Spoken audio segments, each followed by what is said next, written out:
Well, they are an enthusiastic group indeed, and here's what they've come to see. NASCAR racing, Winston Cup, Busch Grand National. Big crowds, big money, big stars, big success. But this is bigger than big. It's super. NASCAR Super Trucks, battleground of champions. En route to Super Trucks, they've walked many paths. Sports cars, wing sprints, off-road, Northwest, Southwest, Winston West, ARCA, Corvettes, Indy cars, ASA, Champ dirt cars, even motocross. When in Super Trucks, you're more than a champion, you're Superman.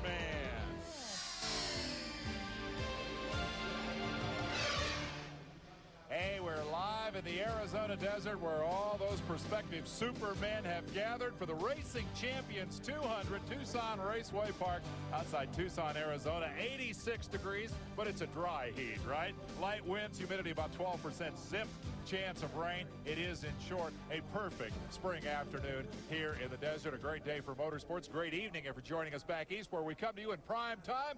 Hello, everyone. I'm Dave Despain, here to bring you a long-awaited moment on ESPN and Speed World. It's our first opportunity, the first of 6 this year, to cover the new NASCAR Craftsman Super Truck Series. You've heard so much about it.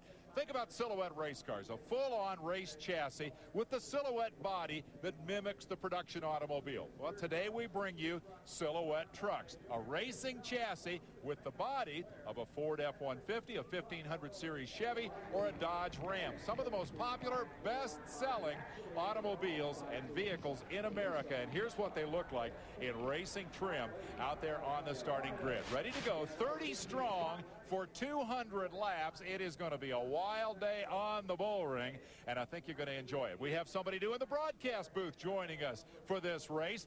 Prior to today, the most exciting moment in Elton Sawyer's career had to be this Busch Grand National victory. Myrtle Beach, South Carolina last year. Crew goes crazy, big smile on Elton's face. But how could that compare, ladies and gentlemen, with the opportunity today to join our ESPN broadcast team, become one of the guys with the ties, and try to fill the big shoes of the likes of, say, Benny Parsons, for example? Well, Dave, I don't know if I can fill his shoes, but I sure don't want to fill his jacket.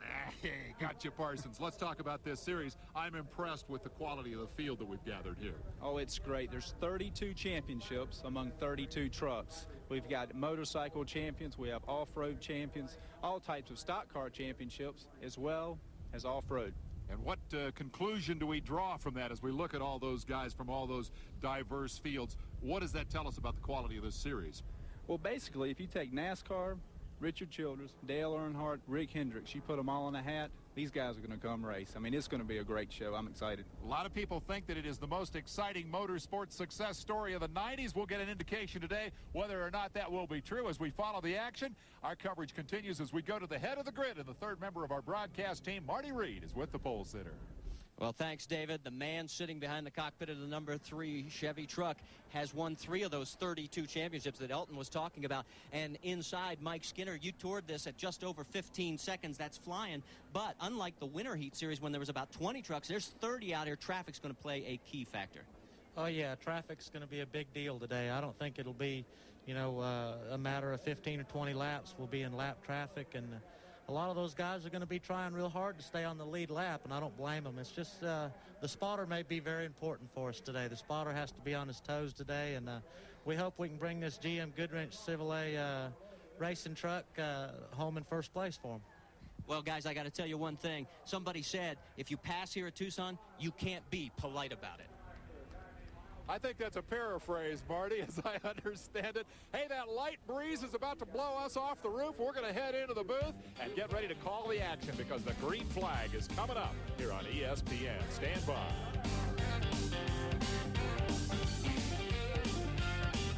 Pretty day, and what a pretty sight from one of our 2 onboard cameras. You're riding with the pole sitter, Mike Skinner, as we take a quick look at the trucks that are going to race here today. Yeah, a Winston Cup car familiar, black number 3, but there's the transition, and that brings up the question, Elton, how the two compare, the car versus the truck? Well, basically, Dave, you have to have templates to fit these trucks, just like we do the stock cars. The weight is identically the same as a Winston Cup car. We have a 112-inch wheelbase on the trucks, which is 2 inches longer than a Winston Cup car. The engine is the big key. 9.5 to 1 compression V8 engines. Here is your pole sitter as we move forward and prepare for the start. Mike Skinner, the winner of the season opener, starts his Chevrolet from the pole. He is your point leader, and alongside Joe Ruttman, a $1 million winner in stock car racing in Ernie Irvin's truck. Jack Sprague, short track veteran with sponsorship from St. John's Catholic Church. And then Steve Portengay, he is the Southwest Tour champion. Scott Legacy, the road racer, and Ron Hornaday. P.J. Jones inside row 4 with Bill Sedgwick on the outside. Mike Bliss, the Silver Crown champion. Sammy Swindell, twice World of Outlaws champion, starting on the outside. Field coming down for a green flag as we get set to turn them loose. And you ride along in the second of our in-car cameras that's going to be riding along today with Hornaday. Let's see who's going to get the jump. I got to think on a tough racetrack to pass. That's going to be exciting. A guy named Carr drops the flag on the trucks, and we're underway. They're 3 wide in turn 1 there, Dave. I can't believe that early in the race. These guys are going after it already. A lot of speculation about the ability to pass here. Skinner's on the bottom. Goes in side by side. Ruttman wants a piece of the outside, and they are hub to hub as they complete the first lap. Absolute dead even. Terrific competition is what we expected. There's the 75 truck of Bill Sedgwick as you're looking out the back of Hornaday's truck. Scott Legacy, the road racer, got that Jeff Gordon paint job there on the Chevrolet. Sure does. That's the 84 truck there of Joe Ruttman, owned by Ernie Irvin. One of Ernie's watching this deal. I say they're close. When you say they're close, that's pretty close to close racing. Maybe him and Childress and Earnhardt and those guys are having dinner together. Yeah, that's looking on for the pole sitter Skinner's truck as he pulls maybe a fender ring. They're still side by side. Skinner down at the bottom. He really don't want to stay there long, though, Dave. He's going to get those tires heated up, and Joe's going to get on around him. Certainly resolves the question of whether this will be a 1-lane or a 2-lane racetrack. I'd say it's 2 for now, but you bring up a good point. They're going to run 101 laps here. They hope green all the way, obviously, then stop. It's an unusual race format here, but the pits they touched a little bit there. Yeah, they did. You bet. Look at that. What a shot. Well, that's a great shot. Great shot. Doesn't get any closer than this. NASCAR truck racing side by side. The black 3 is Skinner, and on the outside, Joe Ruttman of Upland, California. And again, they touch off turn 4. They touch again. Those guys are going after it. You think they were dropping the white flag was out or something. These guys are really going after it. This is terrific. Looks like Portengay is also involved in a pretty good battle for second and third. He's got P.J. Jones to deal with. And we've got problems here for number 29. That is Keselowski, the ARCA veteran, and he is headed off the racetrack. He has been black flagged. There's an oil leak on that truck. He qualified badly and had to take a provisional, so I guess it's not a big surprise. It is a big disappointment. It's a good race. Oh, I'm sure it is, Dave. You know, early in the race to have a problem like that, I'm sure those guys will work hard to try to get it fixed, get back out there for some of those very valuable points. Did you call this or what? He stayed on the bottom long enough that Ruttman got away from him. That's a good point. I don't know maybe if the spotter or even the crew chief may have told Mike, look, let's save those tires and wait a little later. We'll get back behind. That'll give us a chance to set further back in the field. Number 1 is P.J. Jones, and he, of course, is driving the Chevrolet here, running in 3rd spot, and that's a switch. He was a Ford racer during the Winter Heat Series that ran 3 events on this racetrack during the winter. He has now switched to Chevrolet, and then comes Steve Portengay. He is the Featherlight Southwest. PJ's catching that first group there. They were racing side by side, and they let that group catch up with them. I think Mike needs to get in line right now and just get some laps behind him. PJ's going to get a shot at him there. There is Portengay, and he's followed by Hornaday, who has moved up from 6th starting spot to 5th, so he's picked up 1 position. Driving Dale Earnhardt's truck. Actually, Teresa Earnhardt's truck. We constantly refer to it as Dale's truck. That's Dale's boss. Actually, Dale's boss's truck. Exactly. Been a terrific scrap from the get-go. They're already going to be lapping slower traffic. First to fall will be Mike Hurlburt. He's the motocrosser out of the state of Washington. Mike Skinner brought up a good point early in the race when Marty was interviewing about traffic. You know, they're getting around here at about 16 seconds now, and there was almost a second in the starting grid there. So, well, the different lines very much in evidence, and I think that's going to make for good racing for the entire 200 laps if that holds up. One of the things we noticed in Winter Heat was that oftentimes the group would seem to move higher and higher on what is a multi-bank racetrack. It runs, I believe, 6, 9, and 12. It's a What is it, concave or convex? I could never figure that out. I think it's concave. You're asking me? You might need Parsons for that one. It's not very steep, in other words, but the groove will move up during the day? I think it will. What the problem you have here is the closer you run to the bottom of the racetrack, yeah, it's the shortest way around, but you put a lot of heat in those outside tires. You see Mike do that early. He's kind of laid back now, cooled him off. He's going back at Ruttman now. So Ruttman leads it, and Ernie Irvin's home going, come on, Joe, go get him. Actually, of course, Ernie's not home. He's at North Wilkes, where you'll be tomorrow on ESPN with our live coverage of the Winston Cup action. This is a Racers Weekend here on the network. We've got it all for you. We'll tell you about that toward the end of the show to remind you where you want to be the rest of the weekend. But it is Ruttman out front. What a nice guy he is. Joe's dream in life, he told me at Phoenix, was to win a Winston Cup race. He's been close a couple of times, still waiting for that big plum. But today, he has the opportunity perhaps to win his first NAS truck race. Let's go down trackside and check in with Marty Reed. Marty, what's up? Well, one of the 3 Dodges in the competition, Bob Keselowski, is in the pits. And, Bob, you got an oil line problem? Yes, we had to change motors after practice just before the race. And apparently a line is not sealing up real good into the engine block, the main oil line going in, and it's leaking. I'm not sure what they can do with it right now. That's it, but he'll get back out. You can guarantee that. Pick your spot in traffic and take the lead. Not a bad move there, eh? No, it wasn't. I talked to Mike Skinner earlier today, and we were talking about passing. I won't really get into how he described he would have to pass here, but he basically made the same type move. Yeah, and that time the traffic was critical. They just overlapped Jerry Churchill to put him a lap down. No surprise, 30 trucks on a 3/8 mile track. You're going to be running in traffic all day long. We are off and running here in Tucson. We'll be back with more right after this.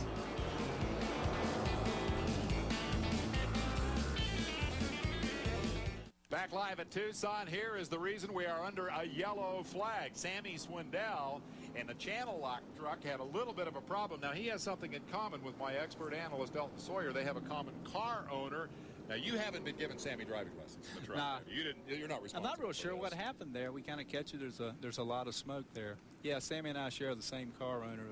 We get the same check signed by the same people, so I'm sure Bob's not real happy right now. He spun her out. He kept on trucking and is back in line for the restart that will come in a lap. Skinner had taken the lead just before the spin and the yellow. He did it in traffic with a masterful move around Joe Ruttman. P.J. Jones has moved from 7th to 3rd. Hornaday from 6th up to 4th. And you're riding with Ron Hornaday, the 2-time Southwest Tour champion right now as we prepare for the restart. Sorry, Dave. Basically, you see these guys, they're swerving back and forth. What they're doing is not so much putting heat in the tire, they're trying to clean them off. We're ready to go green. And the green flag falls, and we're back underway with 24 trucks on the lead lap, led by Skinner in that black number 3. The familiar colors of the Childress Racing Organization. And boy, he jumped on him there. He got a great start. He's getting away a little bit. It's a hoo-ha behind him, though. McEachern got up almost into the side of PJ, and now almost a lot of room there. Today. I don't think he wants to get lapped. I don't think so. Blues guitar player and race car driver McEachern gives him a little bit of a battle. And now we're beginning to see some evidence of one of the Tucson problems, that bright sun. This is a great shot here, Dave. You can see the driver. He's really getting after it now. Got his hand on the steering wheel and down in the corner. Straightening out, coming back off. Oh, got a little loose there. You see him turn back to the right, trying to catch it. We turn it all the time at this place. There's not much time to rest. This is the bull ring. This is the definition of the bull ring. Here you can see his hands. Exactly. Need to get some gloves on Ron Hornaday, man. Nah, he's a tough guy. He's a tough guy. But the issue I was alluding to is the glare as they come around 3 and into 4. You got a glimpse of it there. That sun is setting in the west. And the guys that have been here before are all running a lot of tape on the top of the windshield. The guys who haven't been here much are not doing that. I think that'll come back and bite them. That's a good point. And for the fans back home, if you go to Darlington or Rockingham, you'll see that same glare late in the afternoon. The guys that run here often, they have the tape on the windshield. That's going to be an advantage for them. Short track racing at its finest. Mike Skinner is the leader, and since this restart, he's kind of established a 5 or 6 truck length lead and seems to be comfortable to sit on it. And I got to wonder what Ruttman's thinking right now, because he was able to race him hard before the restart. Here's Jones, as we said, moving forward through the field from 7th to 1st, and we've got a spinner. It is truck number 50. That's Kerry Teague. Kerry Teague, the veteran from Concord, North Carolina, spun her around, shoved her back in gear, kept on trucking. That's all you can do when something like that happens. You just get after it and try to get back caught up. It will pull a caution. I thought for a moment they were going to let him go under green, but they will pull a caution for the second time this afternoon for Kerry Teague. A disappointment for him that will send him to perhaps the tail end of the field and us back right after this timeout.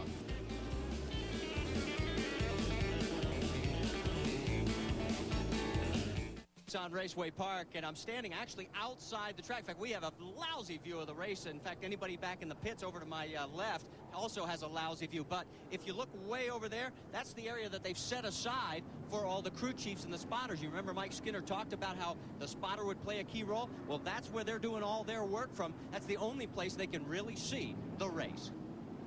You have company back there in the pits, Marty, because during this yellow, right at the tail end of the yellow, Butch Gilliland, who is in fact the track record holder here, went to the pits. He qualified badly, 15th in the starting grid, but he apparently has a problem and has taken the Ultra Wheels truck off the racetrack. So we'll come back for the restart here, and Skinner will be back out front trying to hold on to what he was able to get. Are they going to go this time? I think they're going to go one more round, and that will give me the opportunity to complete my introduction of the guy named Carr, who ironically started the truck race. It was Kevin Carr, the Sears store manager from Farmington, New Mexico, won a customer support competition to get the honor to drop the flag. And I'm going back to make a big deal out of this because Kevin is a big fan of Saturday Night Thunder and therefore deserves to get a proper mention on our television program. We are just about a quarter lap away from the restart. What do you think? Skinner going to jump him again like he did the last time? Looks like he has. I don't know what the gearing they have in their transmission, but it's awfully good. There's a lot of smoke come out of Skinner's truck. You bet. We'll keep a close eye on that. Oh, he's in trouble. Well, it was tire smoke, isn't it? Nah, it's coming out the No, pipes. it couldn't be. He's He's slowing down. Yeah, there we go. Couldn't imagine that he was slipping and sliding around like that. That'll give us a new leader, and I wonder if he's going to get through the traffic without problems. The truck has slowed dramatically, but he's keeping his hoof in it as best he can. That's definitely coming out the pipes. You can see it right there.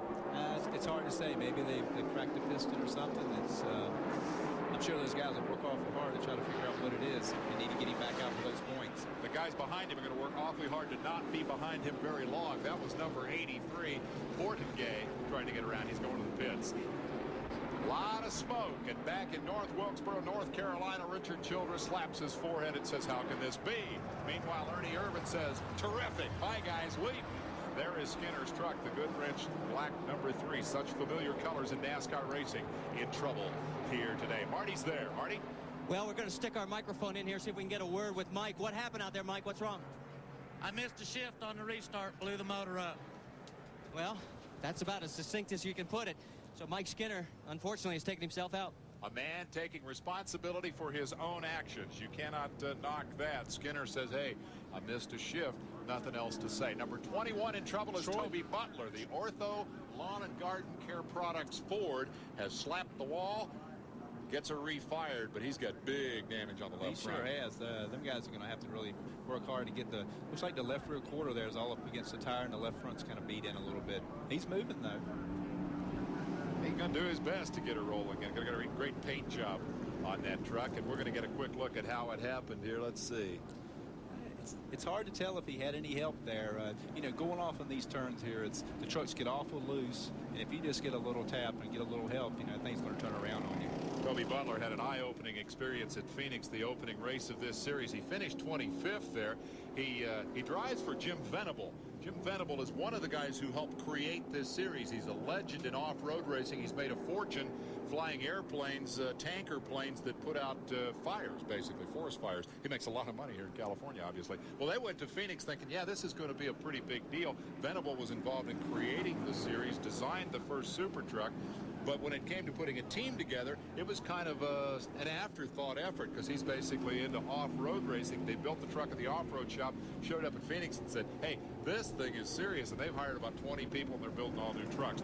Now, you pointed out during the break that there's some damage on this number 16. That's Hornaday. Looks like he's dinged the front a little bit. Exactly. Not sure exactly what happened there, but there is some damage on the right front. It doesn't look to be a big problem, but I'm sure at halfway those guys will attend to that. Having just seen Bristol last weekend in the Winston Cup cars, here's Skinner out of the competition. Having just seen Bristol and anticipating North Wilkes and comparing it with what we have here, I mean, bent fenders on the bull rings, that's just part of the deal. That's part of it.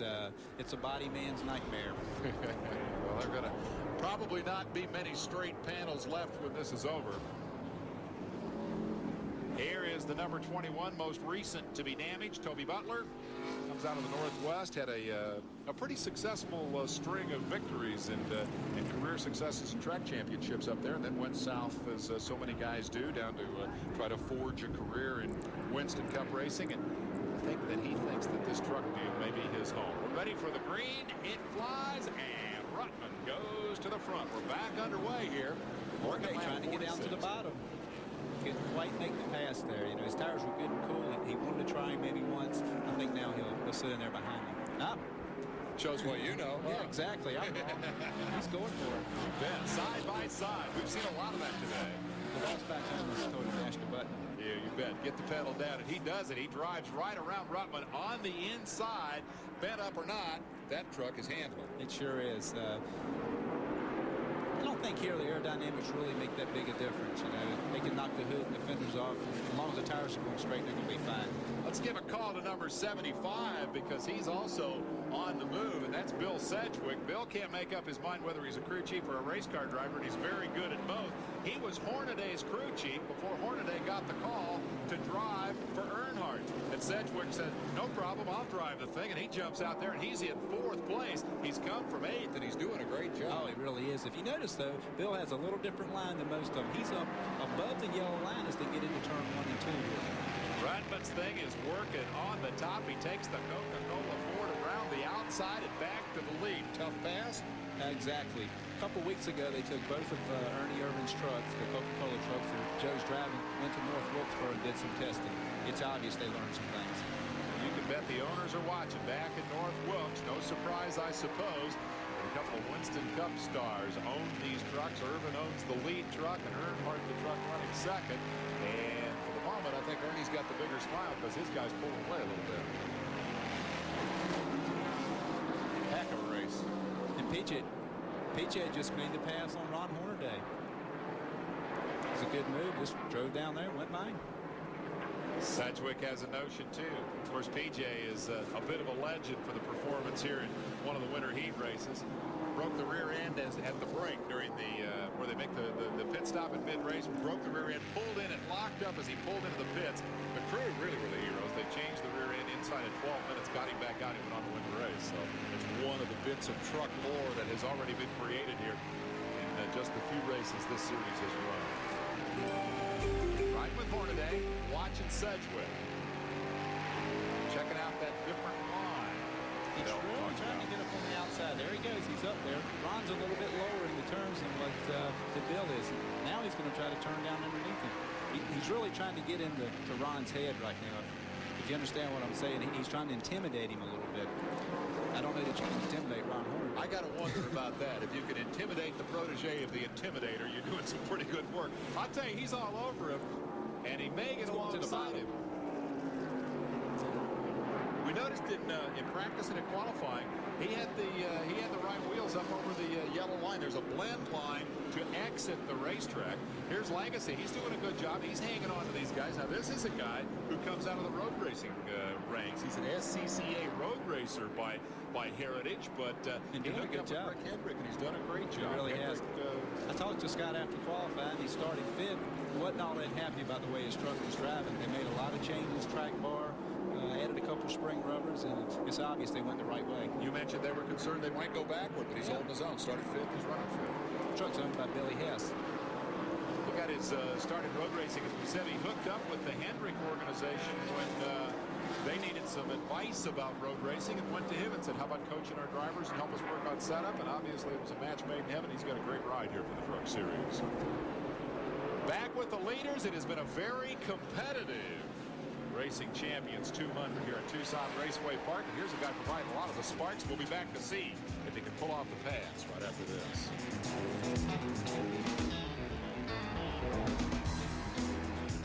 Raceway Park, the curse of live television. Just as we went to break, Troy Beebe tagged the wall. We'll get you an update on his shape and whether or not he's going to be able to continue at all. Back here in the pits with me is Butch Gilliland. Butch, you still own the track record, but you're not going to break it today. Yeah, it's unfortunate that the Ultra Wheels custom truck, we broke a motor in practice, and we put our spare motor in it and started running warm. And we just started running warm again after we cooled it down. We didn't want to take any chances, so again, I got to thank Ultra Wheels and all my sponsors for getting us out here. Dave, these guys are keeping me too busy back here. We're running out of trucks too fast. I'll tell you what, we got a lot of them still out there running strong, though. This was a disappointment. See how he crumpled the rear as Beebe backed her into the wall. That's a little different deal. We saw that truck at Phoenix with a different driver. Yeah, John Nemechek was the chauffeur out there, and they've had some changes in the last month or so. So it looks like Troy Beebe's going to be the wheel man today. Nemechek's going to be coming back with his own truck, I understand. Yeah. A lot of enthusiasm, a lot of excitement about this series. A lot of trucks still under construction. 34 of them came here today, made qualifying attempts, and we're just about to go back to green with nice guy, number 84, sitting out front. Joe Ruttman will take a driver's ride on the restart. Here we go. Riding with Ron Hornaday. He takes the flag. He's going back down. There's a lap car there. I think he's going to pin PJ in. He's got him. What a nice move. Well, he hasn't completed it yet. And Lambert's Teague, he got in trouble, spun early. He's off the pace. PJ will come out of it in third. Hornaday up around the outside. Now they're going to go 3 wide for just a moment. Sedgwick on the bottom. Got her a little sideways. Gathers it back up alongside Hornaday, but thinking about Jones. You can run down there for a lap or two. You know, they run around under caution. Those tires cool down. You can get down to the bottom and run a lap. Bill either needs to make the pass or get back in line. He's around Hornaday. Pulled her off. That'll put Sedgwick third. Great run for him. It gets That's away. the teacher passing the student there, right? Well, you know, in the first Winston West race this year, they ran about 3/4 of the race together for the lead, and Sedgwick, the crew chief for Hornaday, with whom you're riding now, beat him, went on and won the race. So there's a precedent for this. Oh, look at the traffic. They're splitting the 2 lap cars, Kerry Teague and Troy Beebe. They just did it. No problems. Nice job. They left him room, too. Yep. I mean, they saw him coming. Figure, hey, these are the leaders. We're doing our own thing. We'll let them do their own thing. But Hornaday didn't have the same success, and so they're going to get away from it. I tell you, sometimes sitting at home, you think, well, those guys are in their way. Look, they're doing all they can do right now to hang on to what they're driving. How do you make that call? I mean, you look in your mirror, you see him coming. When do you decide, well, I need to move over a little bit? When do you say, hey, I paid the same entry fee he did? Well, you know, you got to let the leaders go. If you're holding them up or your truck is really loose or pushing or whatever, it looks like Troy's got a lot of damage to the back there. He just needs to move over, let them go, get to halfway, work on it, and try to come back and make the lap up. We got our first glimpse here of the High Plains Drifter. Number 6 is right behind this pair as they do battle. That is Sedgwick. Going by PJ. Hustling around with PJ, making yet another pass. Sedgwick is definitely the truck on the move, but while he's doing his business, the leader is getting away. Ruttman has opened up a substantial advantage on the field. You get glimpses of number 6. There he is, Rick Corelli. A man who in his career has won half the feature races he's run by reputation. 800 main events, he's won 400 of them. He's alongside Legacy of the race for 5th. He's made the pass. Oh, we got a wreck. Butch Miller's involved. John, Troy Beebe. Troy Beebe again. Mark Gibson. It looks like Gibson right there in the middle of it. And I wonder the way he was having trouble with that truck after he spun it before, if it might have been triggered by Beebe, but we hate to speculate about that. Bad news for Butch Miller. Won the ASA championship last year and is now taking his try at truck racing. And the damage there to the number 30 of Mark Gibson. It was a late entry here today. Looks like Butch got out of it pretty good shape. Not too bad of shape. Ray Bestis, Ford Credit, Ricard Police, F-150. Looks like maybe, I don't know if Butch got help. He first guy we saw spun, so maybe he started it. Here they come. Arriving late on the scene is Gibson. Looked like he might have just been a victim of circumstances. Not much room to get through there. It's Jerry Churchill coming down to the bottom to miss him. Big Jer. You see those trucks running down the highway, say Churchill Trucking on the side? That's how Jerry pays for his race truck. Butch Miller took a shot at Winston Cup racing and told me a couple of 3 years ago, he said, you know, give me a shop full of aluminum and fiberglass and I can build a race car. And I just don't know how to put this steel stuff together. I can't run a welder. And he thinks maybe that was one of the problems in Winston Cup racing. Here's your running order. It is Ruttman, leading Sedgwick. A lot of damage there on the 30 truck, Mark Gibson. Gibson's going to have a tough time. He'll be struggling. It looks like Beebe may call it a day here. So we'll take a quick break and come back with more of the action. As predicted, it's been a wild one so far, and we're just 76 laps into the 200. Be back.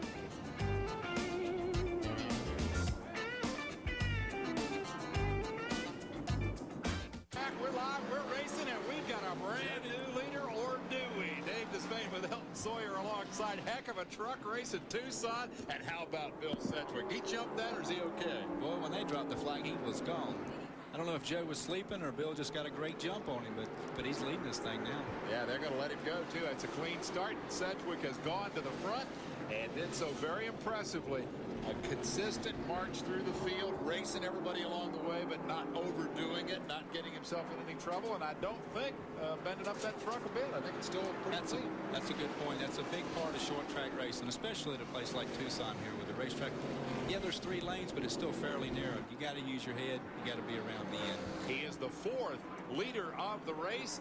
And Sedgwick has done a terrific job in getting to the front, as we noted. Meanwhile, there is a terrific charge on. In 3rd and 4th positions, you've got the number 1 of P.J. Jones. We're watching him from Ron Hornaday's onboard camera. And those two ought to get married here because they've certainly been hooked together the whole race. This has been the story of their event.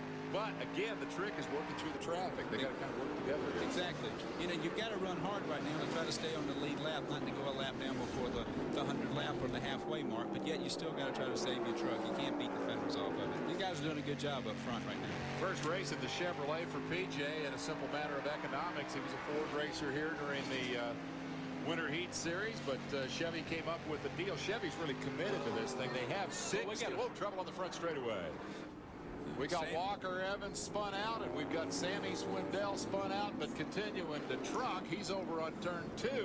Meanwhile, the off-road racing legend who contributed 18 of those championships we talked about at the top of the show has spun her out. That is Walker Evans. Also Jerry Glanville involved. He's number 81. Glanville, that's Jerry Glanville, the football coach. He's tried a number of different forms of motorsports. He looks like he got out of that pretty clean. I don't think he bent her up at all. I think he just spun. I don't know if he hit oil or something, but just got away from him there. Jerry Glanville first got involved. I don't know if he left any tickets for Elvis here or not, but he's been heavily involved in motorsports since he started drag racing Harley Davidsons. His pit crew is all Native American. They use their racing efforts to raise money for Scottish Rite Hospital for Children. I mean, he's an interesting guy. A lot of smoke off Sammy's truck, and you see Walker Evans' Dodge down on the inside. I'm not sure if they made contact or not. Sammy seems to get it in gear, and he's gone again. Walker was doing most of the Dodge in there, and his Dodge told us this morning on NASCAR today. The left rear tire on Sammy's truck there seems to be bent.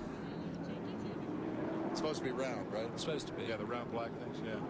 Well, he's going to apparently stay out there, which should be an interesting challenge. Keep in mind, we're just 12 laps from, actually 13 laps from the caution flag that will bring the field to a stop. They'll go to the pits and have a brief caution for the entire field when they can change tires and make adjustments.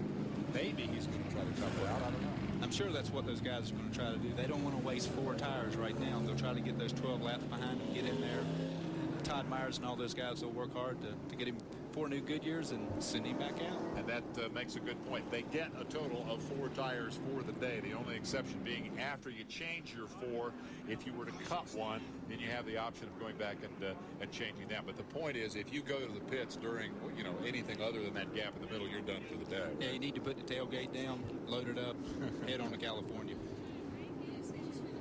All right, looks like they're going to go a couple of more laps here before they go green. So we'll take a quick break and come back with more of the Racing Champions 200.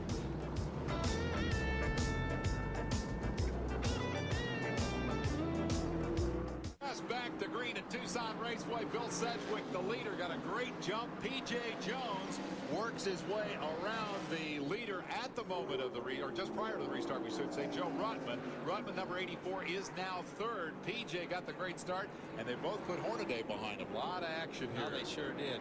I thought this was a 3-lane racetrack. They were 4 wide coming off turn 2 a little while ago.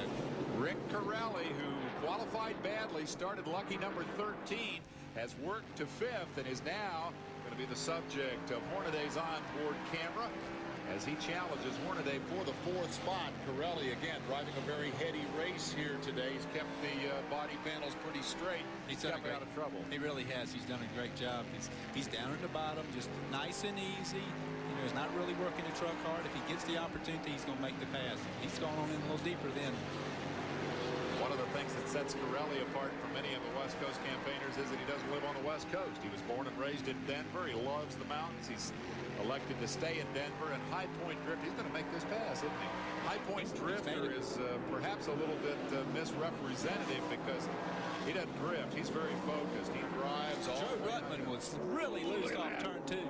Real loose. I don't know if he had a tire going down or just, well, we're getting close to halfway. Maybe it's just wore out. He was sideways off turn 2. They're going to go to 101 laps. Ruttman managed to keep it in one piece. He's eager to get it stopped. We're 98 in, so he's 3 laps away from relief, the opportunity to go freshen up those tires, and he's lucky he's going to get that opportunity. That was close. Joe may have ran just a little bit too hard early in the race, but he's going to get that halfway break and get him 4 more tires. I think he's going to be fine then. He's got a fast truck. Contender from the get-go. Keselowski, by the way, is back out there. He's still smoking a little bit. I don't know if he'll stay out there. We're going to have $1,000 coming up here, the Gatorade Challenge Award, and it looks like Sedgwick is going to put that money in the bank here today. That'll go on lap 100, and a lap later, they will drop the yellow and send him to the pits. So off turn 4 they come. This should be the money lap, I believe, for Sedgwick. Behind him comes Jones and Corelli all the way up to 3rd after the wild moment there for Joe Ruttman. It also cost him position to Hornaday. So the caution has flown, and Sedgwick is going to take him to the pits with the lead and a very impressive run thus far. There's Keselowski, the former ARCA champion, one of 3 Dodges in the field here today. And Walker Evans told us this morning on NASCAR Today that he's hoping they're teasing Dodge a little bit. He said, oh, he'd like to see him get in here with a factory support program. Ford and Chevy put up $250,000 apiece in contingency money. If you win in a Ford or a Chevy here, it's $10 grand in extra prize money, and that's important to these teams. Oh, it really is, Dave. You know, and the manufacturers are really behind this series, which is great. And that's the reason we're bringing these championship drivers in here. Actually, it goes beyond that. It's 10 grand to the first Ford. So, I mean, you don't even have to win the race. 10 grand to the first Ford or the first Chevy. It's incentive. It's a way of encouraging the teams to come up with the bucks. $50,000 to $60,000, I guess, for a truck without an engine and transmission. That's pretty close. So, halfway through the battle, they head for the pits and a little bit of a respite. That means that Marty Reed is going to be going to work and bringing us up to date on all the excitement here. They're going to give him plenty of time to do the changes. Marty will be on top of all those stories down there. And we're going to come back and pick that up as we continue our live and exclusive coverage of the Racing Champions 200 from Tucson Raceway Park. Pretty out here.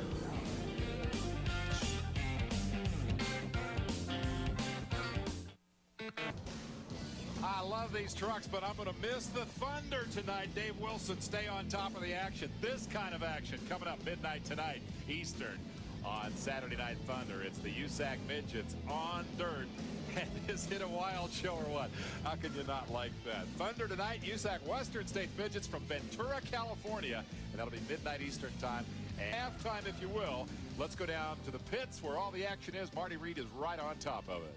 Yeah, you say you need a blow. Well, this is how they cool the motor on P.J. Jones's Chevrolet. And we'll get our cameras in here and get an Edward.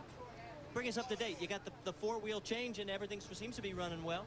Yeah, we're happy. Sears Diehard #1. I mean, it's running good. It was temperature's a little hot. I think everybody's having that problem, but you know, we're just hanging in there, trying to stay out of trouble. I'm trying not to hit anybody. And lap traffic on the restart's been a real problem. We've had so many restarts, but we're hanging in there. And I know Paige is watching at home, so hi Paige and hi Mom.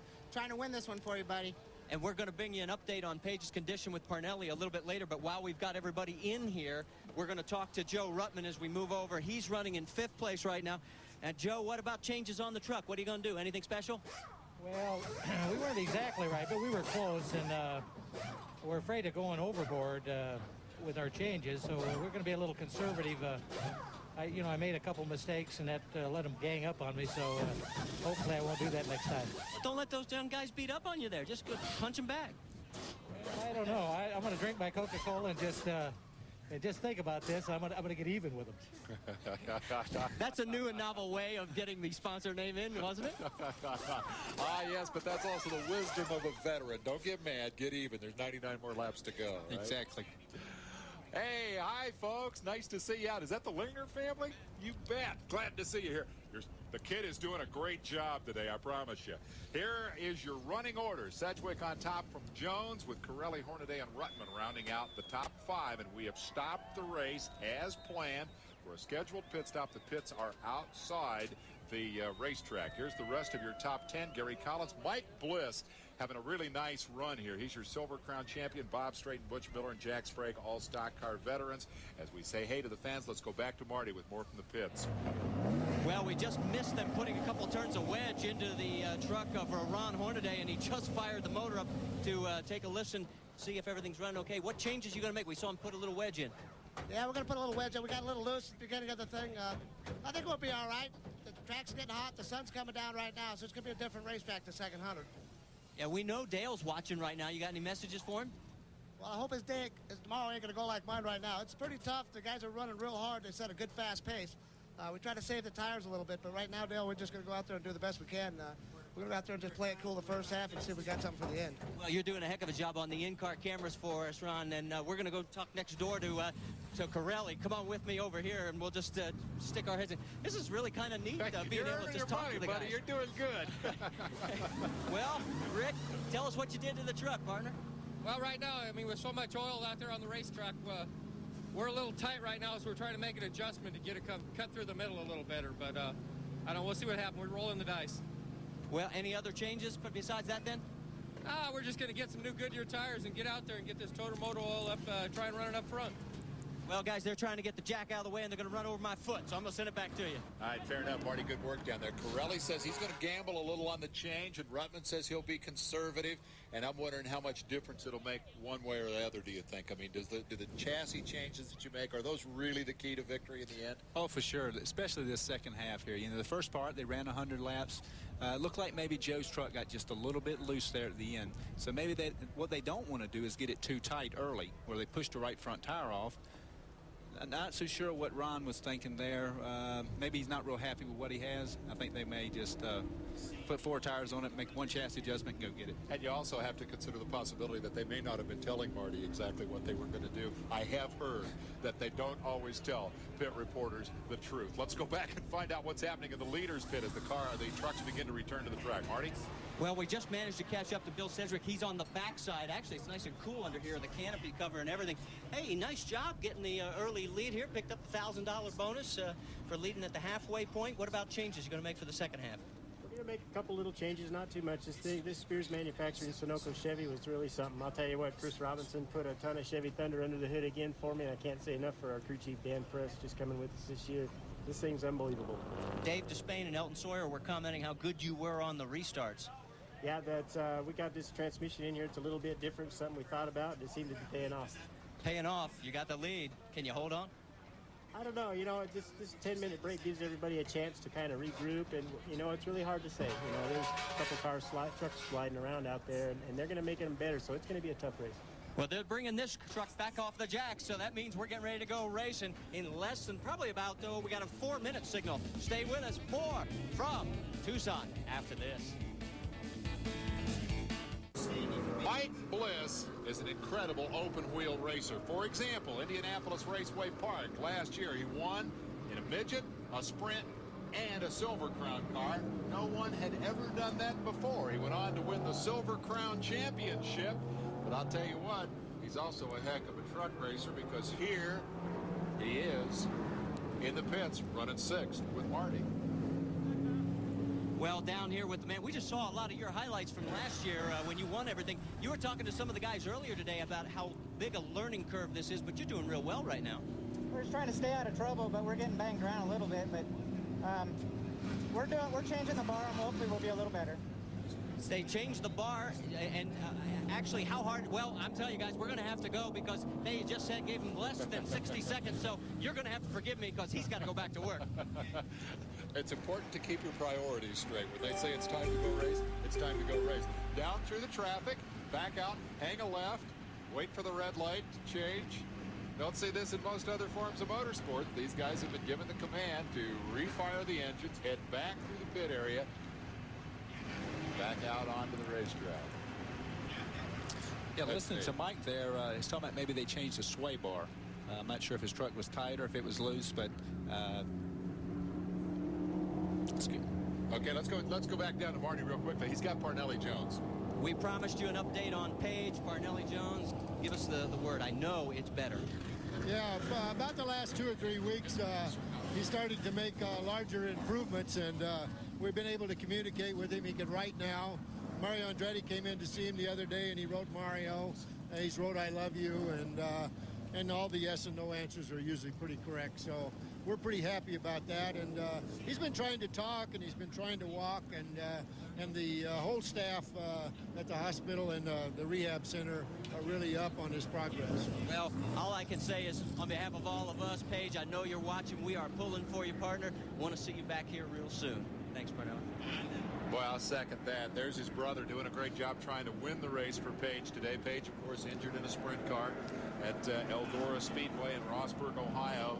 Actually, a Silver Crown car, wasn't it, at Eldora. The first time he'd ever been one, and went out there and set the track record, was fast qualifier. I mean, he's just a remarkable race car driver, and everybody is very pleased. This was going to be Page's ride here, the #1 truck. Yeah, exactly right. And PJ's kind of filling in for him until he gets back. And doing a pretty decent job, I would Doing a say. really good job.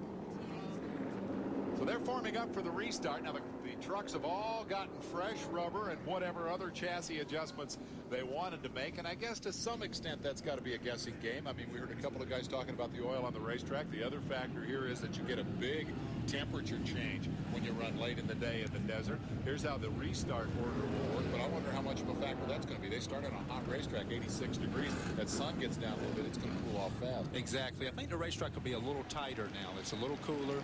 If the trucks was loose earlier, they should be just fine. If they were too tight earlier, they needed to loosen them up a little bit. Whatever adjustments they elected to make have been made, so now it is pretty much in the hands of the drivers. 99 tours of the 3/8 mile oval to go. If the first 101 were any indication, I think we'll see a fair number of body slams and body checks, and they'll ding up a few truck fenders before they're finished. But bottom line, we should see an exciting finish indeed. Now, Pirelli has come down into the middle of the traffic on the bottom. He's just looking for his place to get in line. Yeah, we're still a couple of laps away. So there are 16 trucks on the lead lap. Spotters are hanging over the fence with what may be the best seat in the house. They're at least close to the action. Marty Reed, what you got down there? Well, remember when you were a kid and you wanted to sneak into the ball game and you had to peer through the fence because you didn't have the money to get in? Well, that's what this reminds me of. And you're right, some of the spotters have moved because they wanted to be closer in case their truck had troubles. So these guys have all climbed up on the fence. This is right behind turn 2, and you can see a whole row of them up here. Cheap seats. It's not real comfortable, but it's very effective if your man's in trouble. Next time we come back, Marty, get the arch support concession. I'm sure we can pick up a few extra bucks on the side. The big question in my mind is the number 75 of Bill Sedgwick. He didn't sound 100% confident that he could hang on to that lead, but I thought he did a terrific job getting to the lead. As we get some idea of the glare here from the onboard camera, particularly as they get down here into turn 3. I'd like to get your take, Elton Sawyer, on the race leader here. Do you think he can hang on to it? Bill Sedgwick, I was really impressed. That interview, if you noticed, there was a big smile on his face. So you're thinking I think he's a good poker player. He didn't give us the whole story. Around the pace car and back to pick up the tail end of the field goes the Dodge of Walker Evans. We are very close to a restart here. Sedgwick will lead it. It's fascinating to me that a crew chief can jump into the pilot's seat, but it's sort of not unheard of in this field. We got a couple of guys who have done that. Dave Resendez is not having a great day in Jeff Bodine's Ford, but he is the crew chief on that number 7 Exactly. truck. Dave has done some Busch Grand National racing. Well-known modified driver from up north, and he is the crew chief on the truck when Jeff is driving it. He may lose that ride, however. He will lose it to Bodine when Jeff is loose on Winston Cup weekends, but Jeff is also planning to put his son in that truck. So Dave may be the number 3 driver. He may end up being the number 3 driver. Good thing he's got a crew chief check to fall back on, because his driver employment with that group is obviously only periodic. They do have a little oil on the racetrack. They're still cleaning up in turn 2, so we'll seize a quick break and come back with more. Stay with us.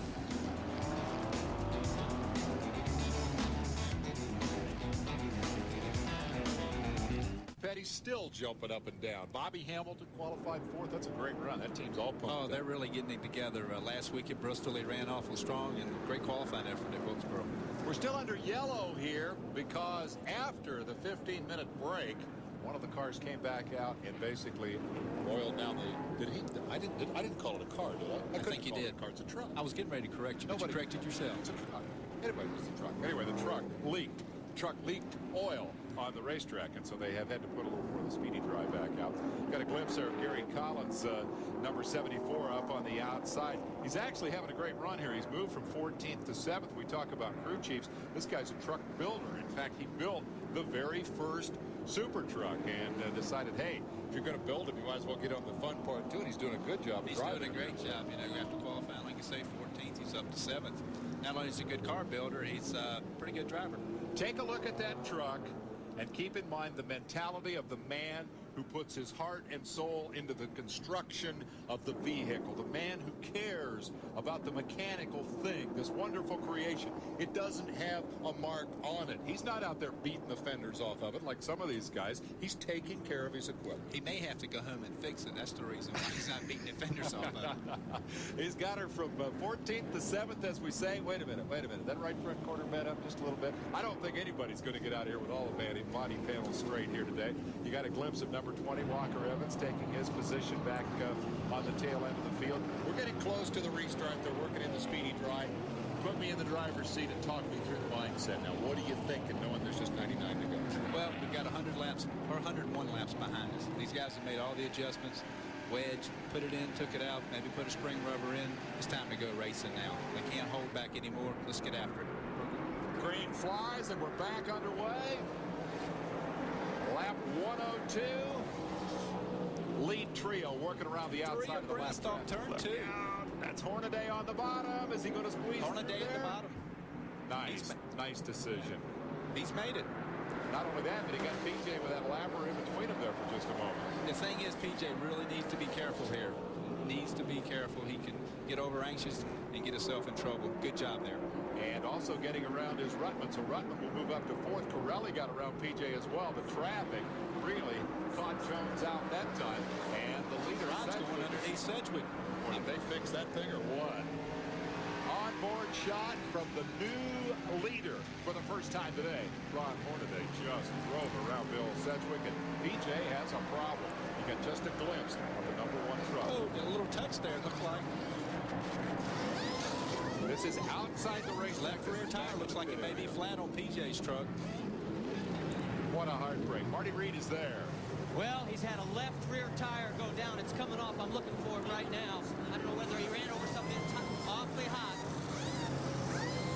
Meanwhile, back on the racetrack, Steve Portigay has spun. We don't have a caution. Yellow. They're signaling him to hurry, and he's just going to make it. He's back underway just as the leaders come around. Portigay spun her out, didn't hit anything. Green stays out. Hornaday, the new leader. PJ in trouble. We do have caution now. Now caution for number 37. That's Bob Strait, short track veteran, hit the wall a ton with the right front. Sparks fly for Strait. I don't know if they'll be able to fix that one there, Dave. Well, it'll take a while. He's certainly, I don't think so.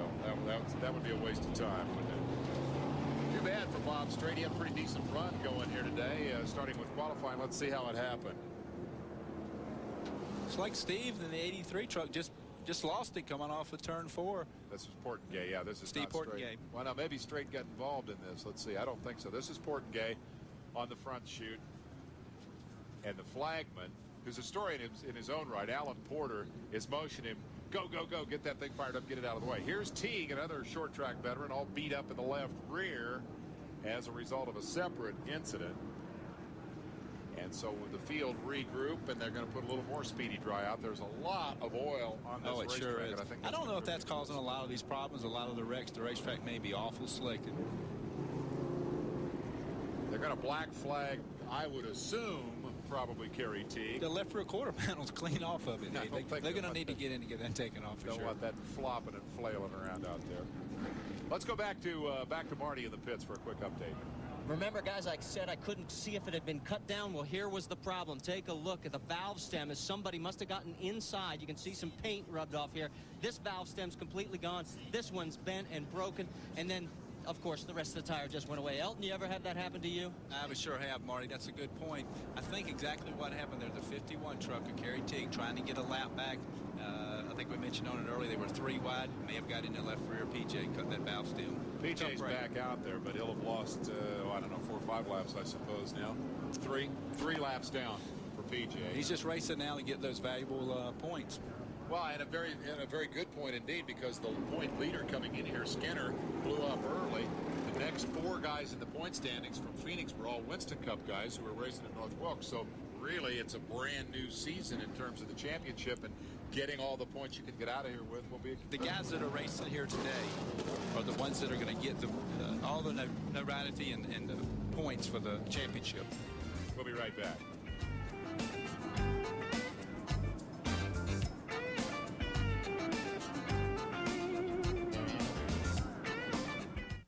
It's a hockey game right here. Speed World comes to Tucson, the Racing Champions 200.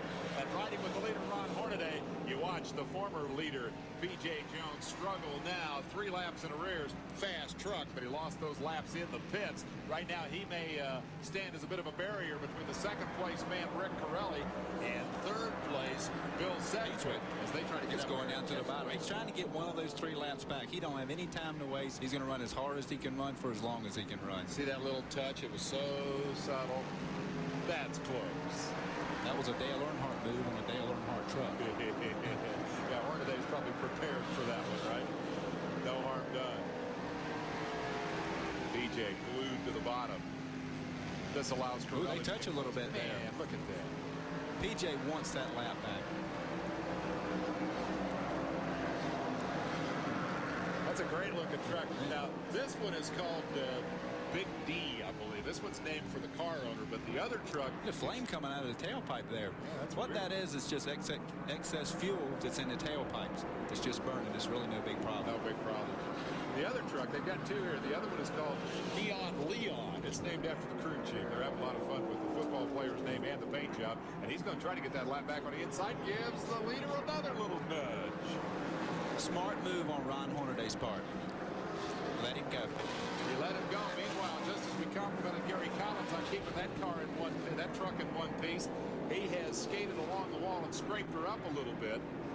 He's won a couple of Winston Quest races in addition to his truck. And he couldn't get in the pit. He needs to make another lap. The pit's on the outside of turn 2. He couldn't get up. He's got to make another lap now. And Hornaday has managed to get Corelli back behind him in the shuffle of the traffic. The first truck in line is now 2 laps down. And he would love to see a caution right now. That would be... We got just a glimpse of number 74, Collins, going to the pits. Rick Corelli down to the bottom. He wants some of this, that Sure does. They've been touched a little bit there. From 13th starting spot, number 6, Rick Corelli. We've got a spun car on the backstretch. It is coach Jerry Glanville facing the wrong direction. That's a great break for P.J. Jones. Gets a lap back. They do not race back to the yellow flag in NASCAR truck racing. Elton Sawyer, who sat up to the firewall in concrete last Saturday about this time in Bristol, watching them race back to the yellow flag and almost run over you. I wonder what you think of that rule. Well, Dave, I tell you, I think we should leave the racing to the green flag. When the caution comes out, there's a problem on the racetrack. I think we need to slow down. Hold your position. Double file restarts like PJ there. He worked really hard, got up ahead of the leader. Caution came out. Boom. He's got his lap back. Let's don't race back. Yeah, I'll buy that 100%. They wrote this rule book with a clean sheet of paper and thought the right rule was no racing back to the yellow. I say yes, and let's apply it to Winston Cup as well, and also to Busch Grand National. So PJ gets one back. Let's see, 123. I'm not a rocket scientist. What is it, 77 laps to the finish. He's going to have a tough time doing much more than that, but he's going to scramble right back up front, trying to get another one. If those guys, yeah, that's courtesy. If they let him, if the other trucks that are more laps down, they just let him go back up there. That's a great move. If he can get another one back, get a caution, he'll be back in this thing. Hornaday sound tired of looking at you over there, boy. Hornaday had come back from 3 laps down in a Southwest Tour race on his first track in the car in races to win it. This is truck racing, and as we go back to green, Corelli is second behind the Lapper Jones. The scramble for position behind them, and this is going to let Hornaday open up a gap. But here comes PJ trying to get another one back. He's down there. He's side by side with Hornaday. Brian needs to be real careful here. That's a truck that's 2 laps down, but yet he don't want him to get back in the lead lap because he could be a contender. Uh-oh, trouble behind him. Big crash. That's 1, 2, 3, 4, 5 trucks involved, and as they come back around, they are smacking off turn 4, and Jones got back around him.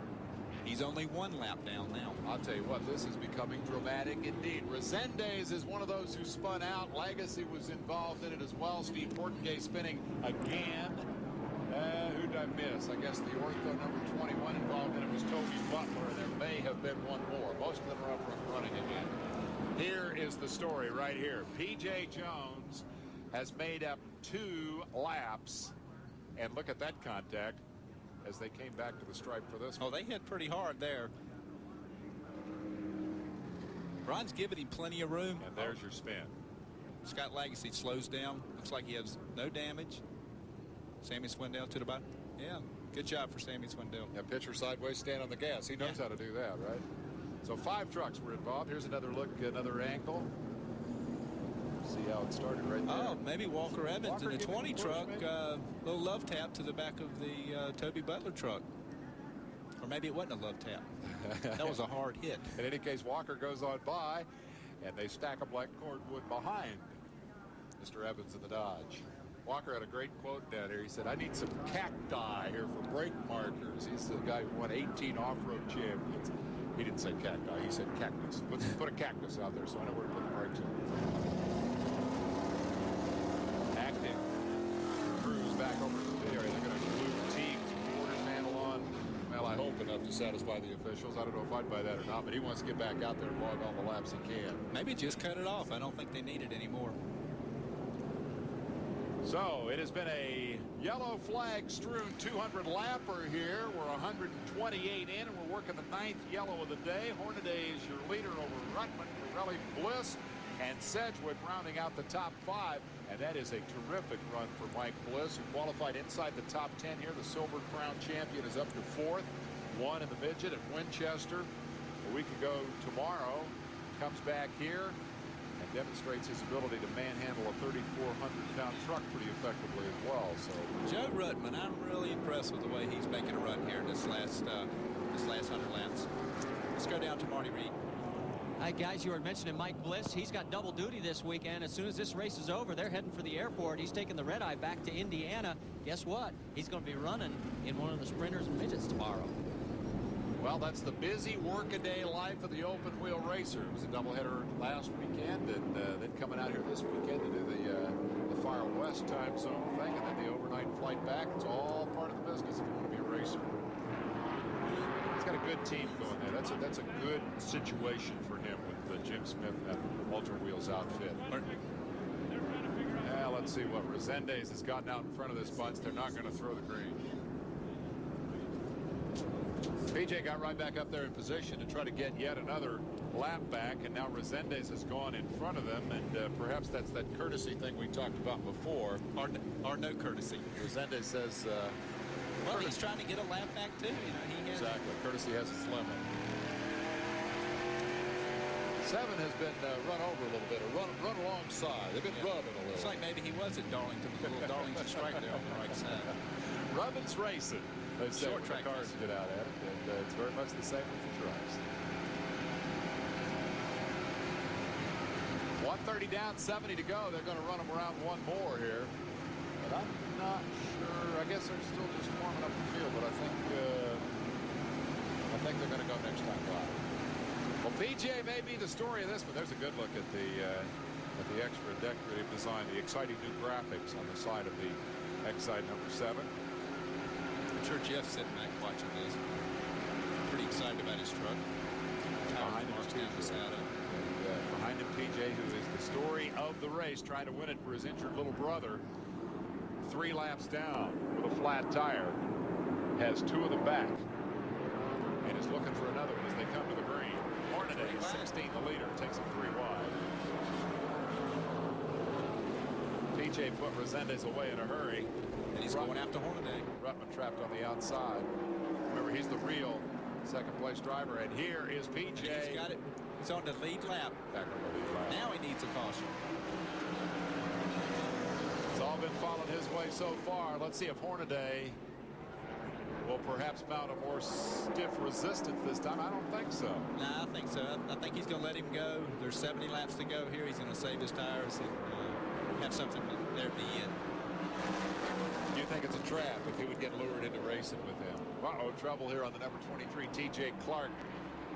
He has been black flagged, and Clark will take it behind the wall. Ruttman's really putting some pressure on Hornaday there.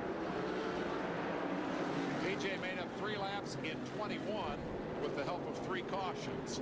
Pretty remarkable. Ruttman to the bottom. He's there. Couldn't get by. This is a smart move. Smart move. We've got 70 laps to go. He didn't want to stay down there at the bottom and get those tires heated up and wear them out too early. Good move on Joe Ruttman's part. He also sent Hornaday perhaps a little bit of a message. I'm here. You got to deal with me before this is over. Exactly. Don't and think Ron's too much about PJ. He's run awful hard trying to keep PJ 3 laps down. He may have heated his tires up a little bit. Resendes' third in line is a lap down or more. The third place truck on the racetrack is Corelli's number 6. He's done a good job coming up. Oh, he really has. Great job for Rick Corelli. Now, you mentioned Ruttman, and I thought his comment during the break was interesting. We're going to take the conservative approach, try to be there on lap 200. Corelli wants around Resendes, moves up and does a little bumper banging, sending a message. And basically, Dave's running well enough to be there. He is a lap down. He's trying to go under Ruttman to help get one of his laps back. Funny, been watching PJ and figures, hey, if Jones can do it, why can't I? Points count for me too, or for my team. 3 different drivers expected to manhandle that truck before it's over. The number 11 going behind the wall has been black flagged. It's Mike Perlberg, the former motocross champion from up in the Pacific Northwest. PJ's getting away from these guys. PJ looking for a caution to come back to the tail end of the field. Hornaday is your leader and opens up a bit of a separation now for just a moment over the Coca-Cola Ford, owned by Ernie Irvin and driven here by Joe Ruttman. PJ needs to be really careful here. He's run awful hard down at the bottom to get those laps back, and it looks like Ron may be picking him up here. Ron's really got in a good rhythm there, nice and easy on the throttle. Truck's nice and straight up off the corner. I think he's in pretty good shape. He may catch PJ. Guy who's struggling now is Sedgwick, who had led the race, was a bit coy in the mid-race break interview about what he might have for the end. And we got trouble. 2 trucks have spun. One of them is McEachern. It looks like the other one that went around, I'm not sure who the other one was, but they have gotten, both of them have gotten back underway, but the yellow will fly, and so PJ. He can drive all the way around. You get to the tail end. Wow. this is going to be an amazing story. 144 down. The 10th caution of the day flies for the spin at turn 4. McEachern, number 54, Steve McEachern, the blues guitar player, has the blues right now. Gelati was the other truck that spun, and we'll be right back with more.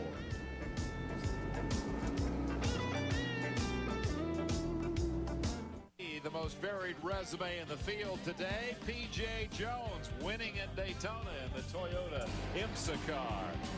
P.J. Jones winning in the truck. This was the very first truck race. This was at Mesa Marin, an exhibition race. P.J.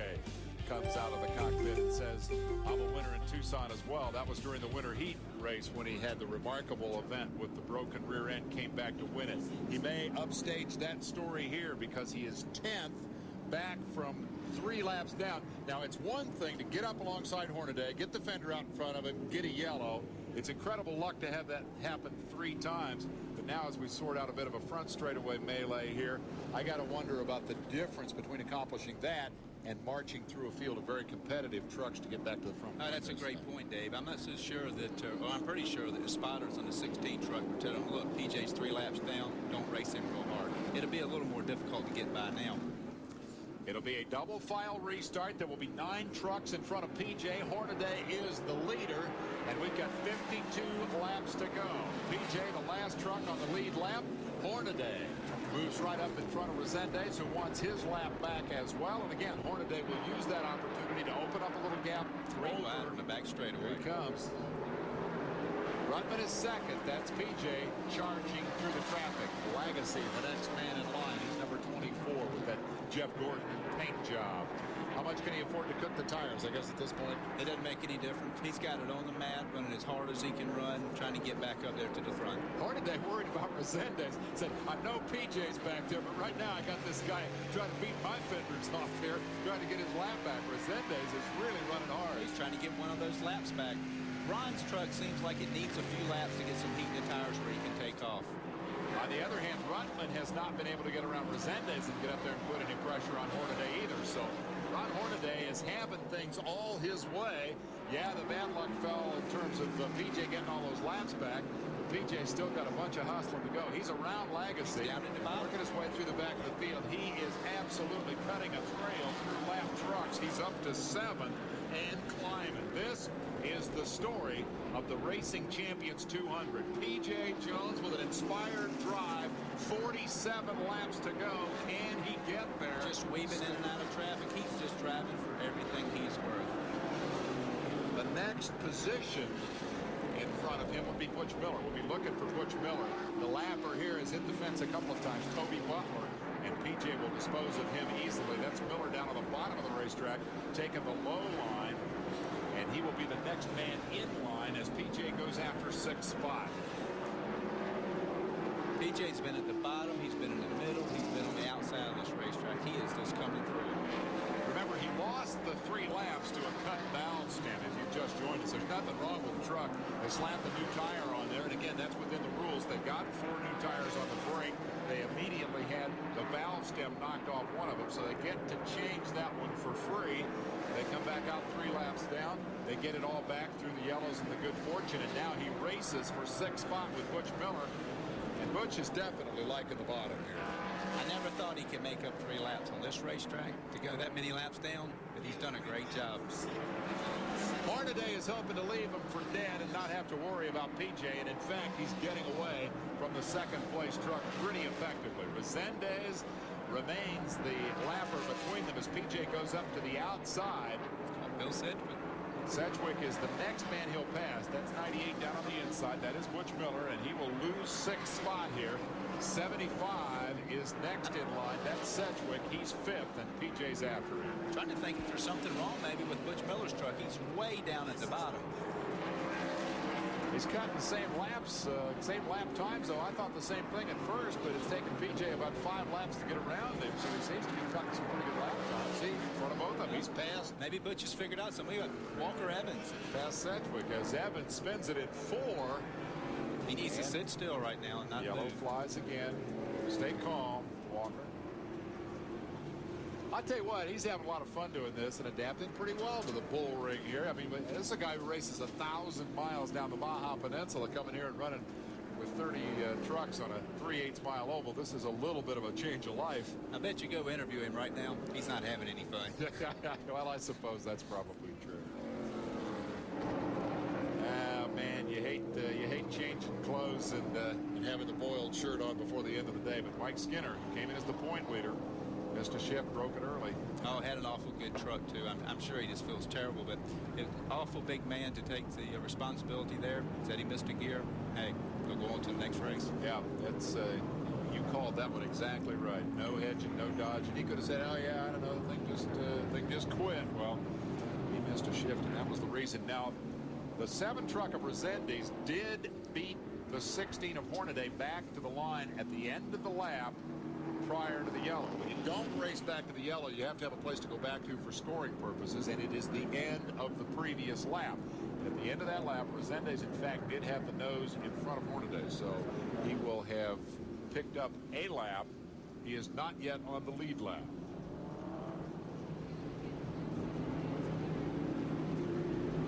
All right, here is a good look inside the cockpit. Mike Bliss He's done a great job. He really has. The side of that truck looks like it's been to Darlington, South Carolina, but he's done a great job. When I talked to him this morning, just before NASCAR today, he was shaking his head. He said, man, this is so much different. This is so hard. These guys are so good.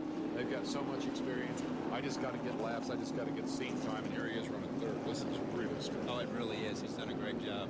He's not used to having a roof over his head there. Well, he's handling it very nicely. Thank you very much. We have 1 lap to go. We've completed 163. 164 goes in the book, and they'll throw the green on 165. And Ruttman will get another shot at Hornaday, although he hasn't been able to do much with him so far.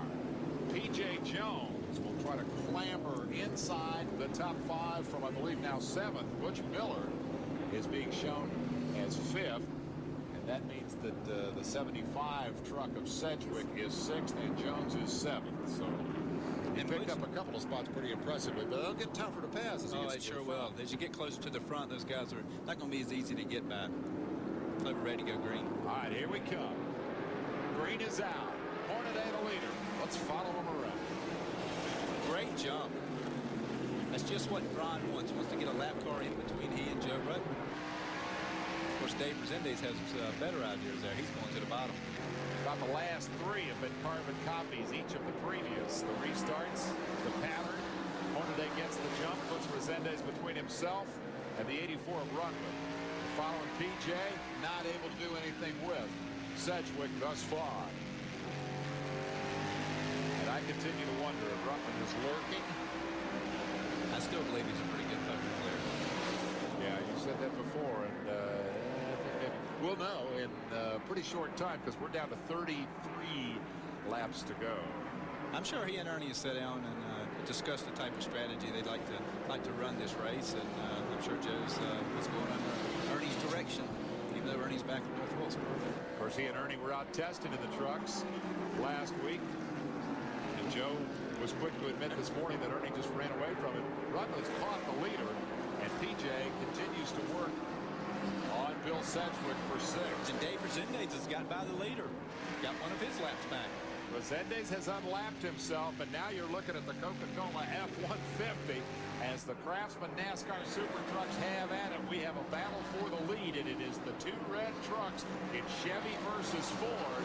16 and 84 Hornaday versus the veteran Joe Ruttman. And here's PJ's move on the inside. Down the bottom, side by side with Bill Sedgwick.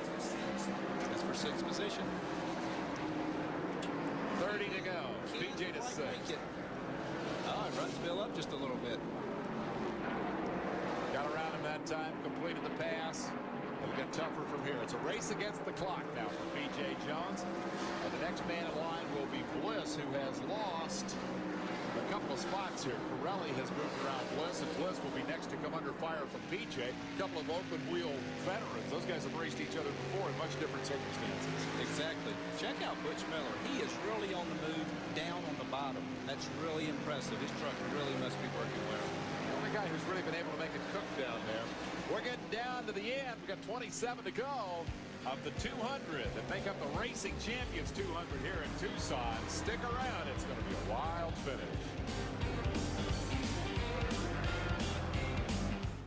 Now, an oil made just for your hard-working engine. 4x4 from Quaker State. Off-roading, extreme temperatures, towing and hauling. They all make your light truck or 4x4 work extra hard and could shorten its life. Why settle for a conventional car oil? Get 4x4 from Quaker State.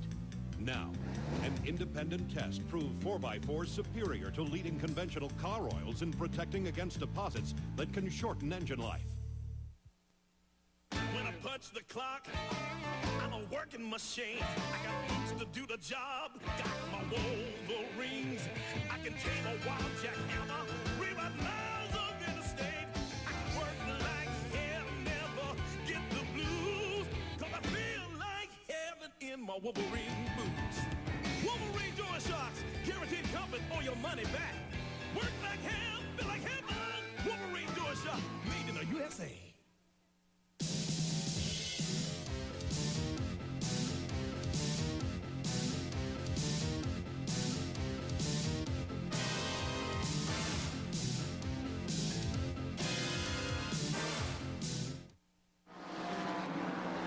Two big stories. Mike Bliss has pulled off, an apparent problem for the man who ran so well and was third. The other big story, number 98, Butch Miller. We mentioned that low line he was taking just before we went to the break. I hate those words, while we were away, but while we were away, Butch marched from 5th to 2nd and looks like a man who could win the race. How is he doing at Elton Sawyer? He definitely has the shortest weight around the racetrack. You just wouldn't think he could carry enough momentum through the middle of the corner. Now he's moved up behind Ron. I really believe Butch has something for him, though. When he gets down to the bottom, he's passed 4 trucks in the last 6 or 8 laps. Great job. And the change in line is dramatic. PJ has moved to 3rd.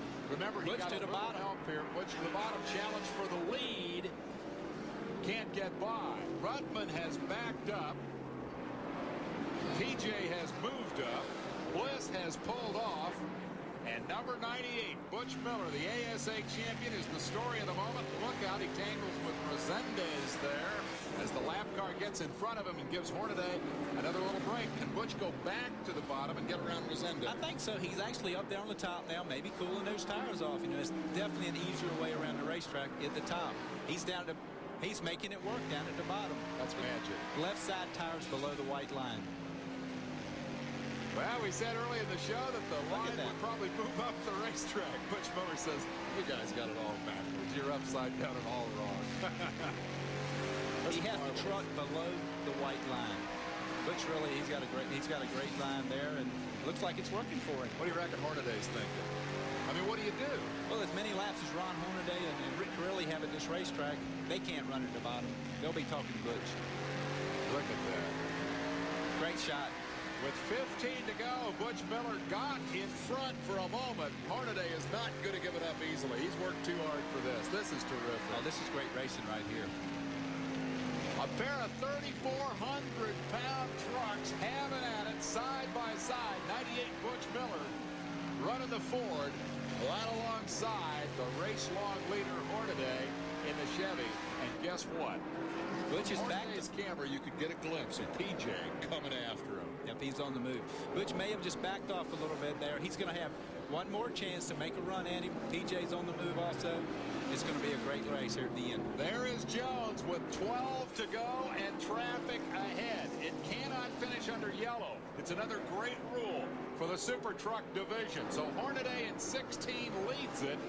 And Miller, suddenly stuck with the traffic, finds his low line taken away by McEachern, loses a little ground.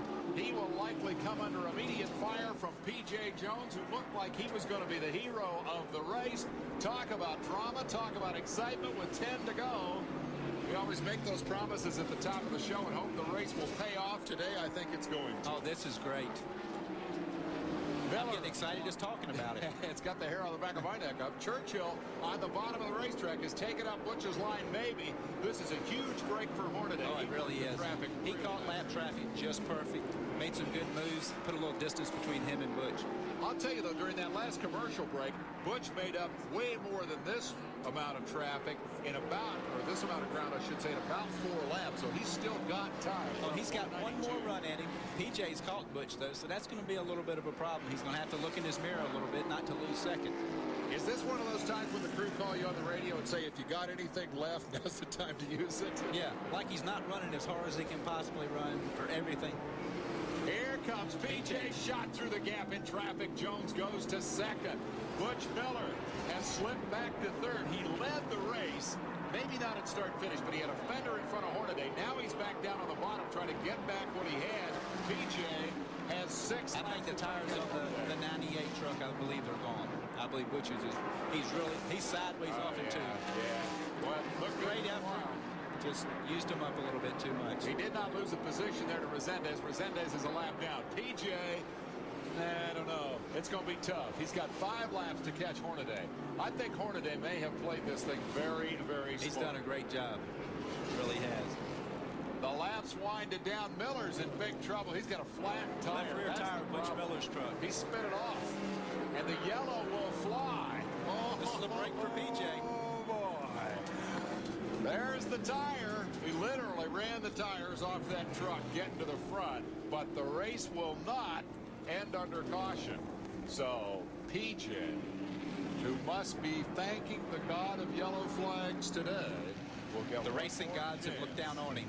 Look out. We'll be right back with a finish.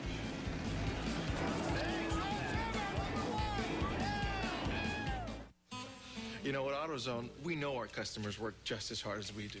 So we're open when they need us, at night and on Sundays. And since 2 million folks each week count on AutoZone for what they need when they need it, we're not about to let them down.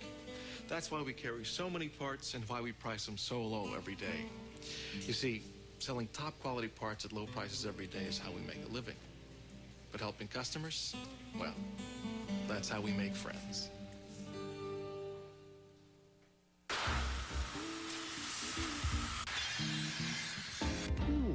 The Clean Machine from Coleman PowerMate does such a great job cleaning cars and decks and grills, you may find yourself testing its power on all sorts of things.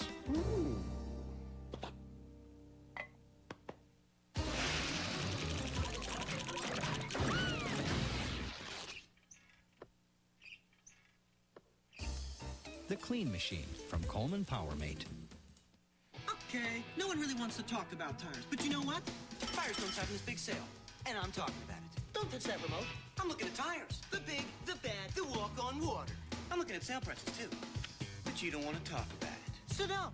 Just take your Hooper to catch the red light so people can check me out car and go. You know why? It's big, it's Firestone. It's the big tire sale at Firestone. And like it or not, people are going to be talking. Save big on high-mileage FR440 radials now at Firestone retailers in Sunday's ad. When it comes to building a comfortable home, you certainly have your options.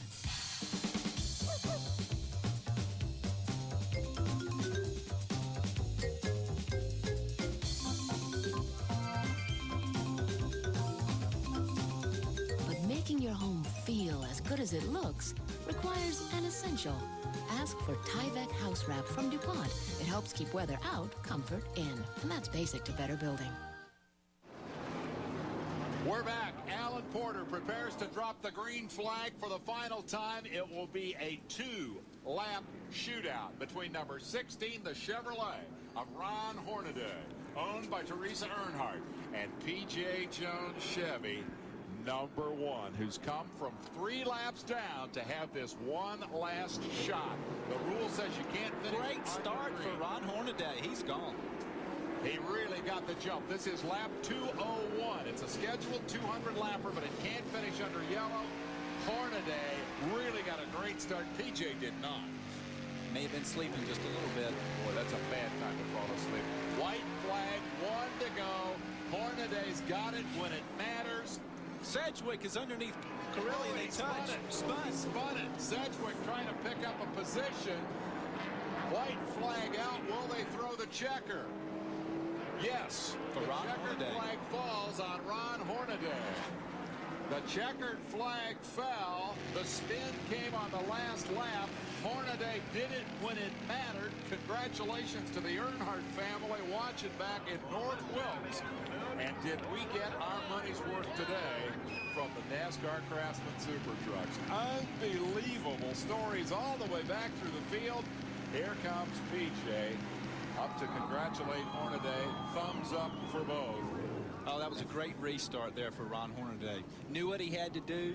Got those belts good and tight. Got those tires clean. Probably had that thing in second gear. And he just got a great restart there. We may have time to hear from PJ. We're going to go to Victory Lane, of course, hear from Hornaday. It'll be interesting to see what he has to say about that last opportunity. We'll be right back.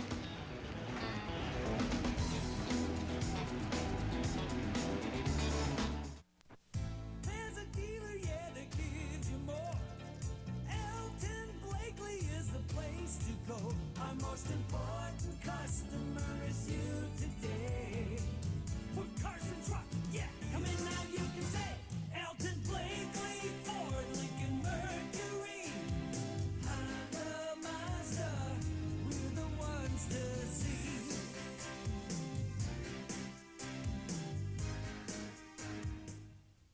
Hard Hart Furniture is celebrating their 50th anniversary of serving southeastern Kentucky. They specialize in solid wood furniture, solid oak, solid cedar, solid cherry, and solid pine. Their anniversary specials include the ever-popular French provincial chairs. Buy a French provincial chair of your choice and get a matching ottoman, a $90 value, absolutely free. Hart Furniture has quality bedding of all sizes. They carry the complete line of Imperial Bedding, one of the nation's largest manufacturers of quality mattresses and box springs. Hart Furniture, you'll love our deals. Masters of the game. And what have you learned? Zella's secret of the green? Easing his path out of the trap. Kite's answer to the blue. Mickelson's way through the chasm and the labyrinth of your mind. Remember, we all want the lesson. That's why we watch. Let ESPN show us the way. The Anderson Consulting World Championship of Golf. Monday night at 8:30 Eastern on ESPN. The Super Trucks on ESPN have been brought to you by Pirelli. Power is nothing without control. Well, they were about half out of control half the day, but when day is done, Hornaday's the winner, and he's standing by with Marty Reed. Marty? Ron, come on, get out. Come on out of here. There's a bunch of people that want to say congratulations on Ron Hornaday's first Super Truck victory. Listen to this crowd. I got to tell you, you must have had heart failure when that last yellow came out, when Butch Miller cut that tire. I tell you, Doug worked on this truck all day long. I mean, we had a loose truck, and he just kept driving me and says, Ron, just keep it smooth, keep it smooth. I just got to thank Doug, Action Pack, everybody. You know, Dale, we did this one, but that last show, I wasn't looking forward for it. I knew what I had to do because PJ is getting his laps back by sliding up in front of me, so I just went out there and ran as hard as we could and just went to the bottom and helped her do it. Well, we just got the Gatorade bath, and hey, I need to ask you on the restart, because we were watching, obviously everybody was watching, and looked like you really, really came off a 4 flying. Well, PJ was moving me up high on the lap deals there, so I just went ahead and let him stay back, and when he started warming his tires up, I just took off. I don't know if I was supposed to do that, but I wasn't going to let him do the slide job again on me, so we did this one. We beat the truck up a little bit, but it's perfect for Saugus. We're ready for it, so I'm just thankful for the crew, the Goodyear tires, Snap-on, you know, Action Pack, everybody, RCCA, just everybody. I just want to thank everybody. Dennis Fisher for the motor he just put underneath us all day.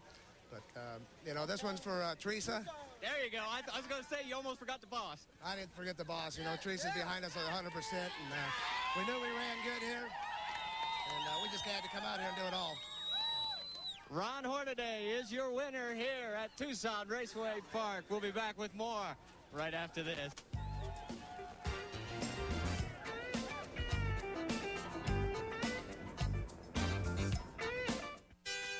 Hello from Plank Road, where our man Paul has a lesson in classic works of art. It's easy to spot an imitation if you know what to look for, especially when it comes to ice beer. Ice House is America's original ice beer. It's always ice brewed, so there's never any watered-down taste, just more of what you want in a beer. And it's the only one to come with this classic work of art on the label. Ice House, the American original. Thanks, and enjoy. Okay, no one really wants to talk about tires, but you know what? Firestone's having this big sale, and I'm talking about it. Don't touch that remote. I'm looking at tires. The big, the bad, the walk-on water. I'm looking at sale prices, too. But you don't want to talk about it. So no, just take your Hooper to catch the red light so people can check me out car and go. You know why? It's big, it's Firestone. It's the big tire sale at Firestone. And like it or not, people are going to be talking about it. Save big on high-mileage FR440 radials now at Firestone retailers and Sunday's Ad. ESPN wants you to feel the rush of IndyCar racing.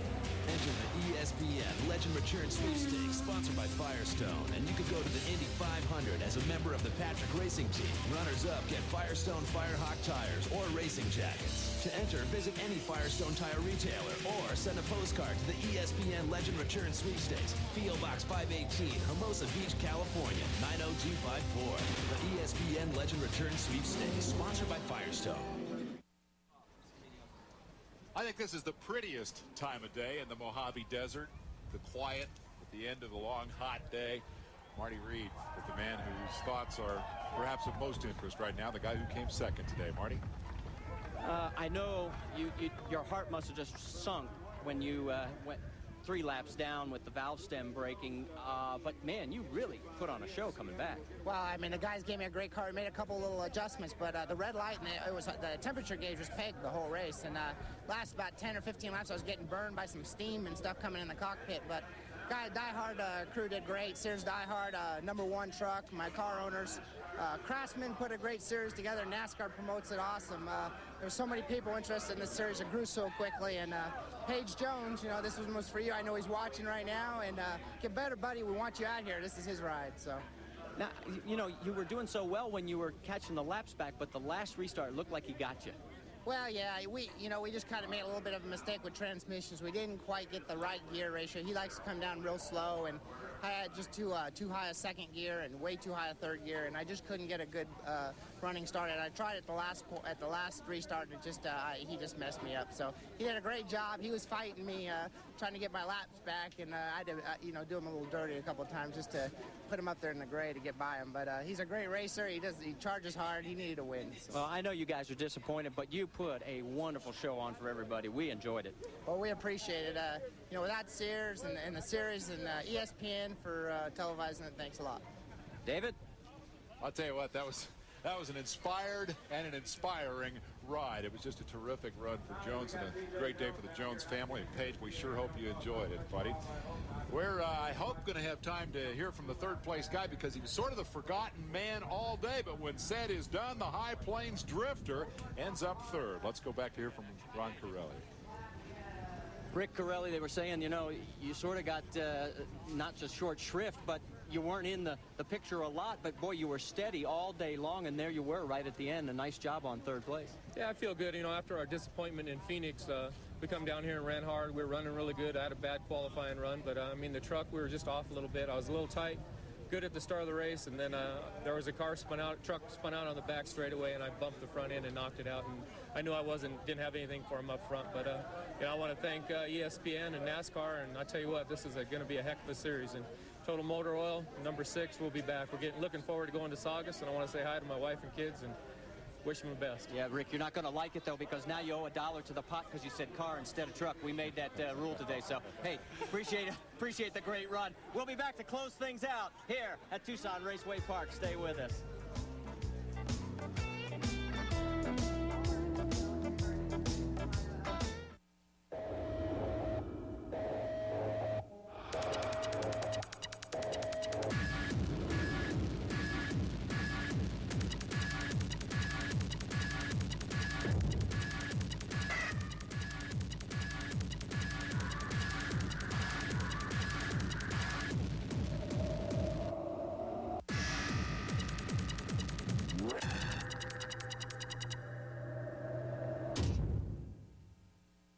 Here's a great reason to install Champion Premium Gold in your car. And this is what you can expect from the world's most advanced spark plug. Easier starting, quicker acceleration, better fuel economy, better idling, more power, longer life. Need more? Champion Premium Gold, the world's most advanced spark plug. When I was about 13 years old, I drove forklifts, bulldozers, tractors, trucks, anything I could get my hands on, and eventually moved into cars. The greatest thing about racing is winning. If you're not winning, you're not having as much fun as the next guy. Well said, guys. All right, if Corelli's got to pay $1 for calling it a car, I got to pay 10 for calling his long-lost brother, Ron. Elton John up here beside me. Elton Sawyer up here beside me. Your final thoughts on what we've seen here today? Oh, it was a great race, Dave. I really enjoyed it. The guys really did a good job on the racetrack. I was excited. I really don't know what to say. I just ecstatic sitting up here. Is it more fun being in a race car? It's a lot more work up here. Well, I'm glad to hear you say that, and I hope the rest of the world appreciates it. What a pretty sunset. The sun sets slowly in the west as we go to Marty Reed for a final observation from Victory Lane. Guys, we talk about so many times where cars are not on the lead lap. This was such a small track, and to have this race after 200 laps come down to the final 2 laps, it's got to be incredible. And talk about the fact that this thing is hot. This is a magazine from Japan. Take a look at the little right-hand corner. We love pickup. We certainly did today. Hey, they've got their own collectibles. They've got their own magazines in English and in Japanese. This series has a huge future, but at the end of the day, Hornaday demonstrated that it's the great NASCAR talent that's ready for the challenge of all these other drivers. PJ drove an inspired race for his little brother, Butch Miller, and so many more thinking about what is yet to come. Thunder is coming up here midnight tonight. Dave and Gary and Larry. Dave the King Wilson and Gary and Larry at midnight tonight with the USAC Western States Midgets, so stick around for that. And then, of course, tomorrow we've got the First Union 400, the race at 1, but we've got the special half-hour pregame show coming up at 12:30 Eastern Time. That's 9:30 a.m. out here on the coast. Hope you'll enjoy that. GP racing, we've got that. Formula One on ESPN. 2, the Grand Prix of Argentina, and that is 9 o'clock Eastern Time tomorrow night. Speedweek, Friday night, 12:30 a.m. Is there anything we possibly missed? It is a great racing weekend for all of you fans, and we certainly hope you've enjoyed what we've seen so far. Next up will be the late model Stalkers from North Wilkesboro, so stick around for that as well. Our congratulations to Ron Hornaday. Our thanks to Elton Sawyer and Marty Reed. A terrific afternoon of Craftsman NASCAR truck racing. And there is your winner. Hope you've enjoyed it. We'll see you next time on ESPN. I'm Dave Despade. So long from Tucson.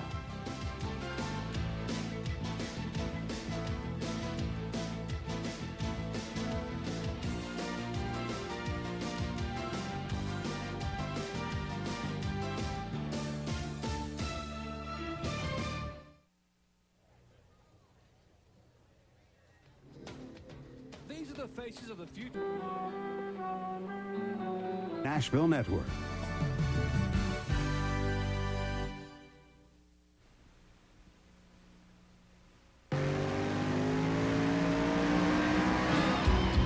At Tucson last week, a cut left rear tire put P.J. Jones 3 laps down to leader Ron Hornaday. Remarkably, Jones fought his way back to the lead lap and would be in position at the end to challenge Hornaday for the win. Ron held him off, accomplishing his dream of winning in the NASCAR Super Truck Series. But Ron Hornaday isn't the only one with dreams of success in this exciting series. Down small dirt roads around the country, entrepreneurs like John Redding have seen new doors open by building race trucks for several teams in this series, while realizing his dream of being a truck owner. This series gave him that opportunity. Whose dreams will come true tonight? We'll find out next.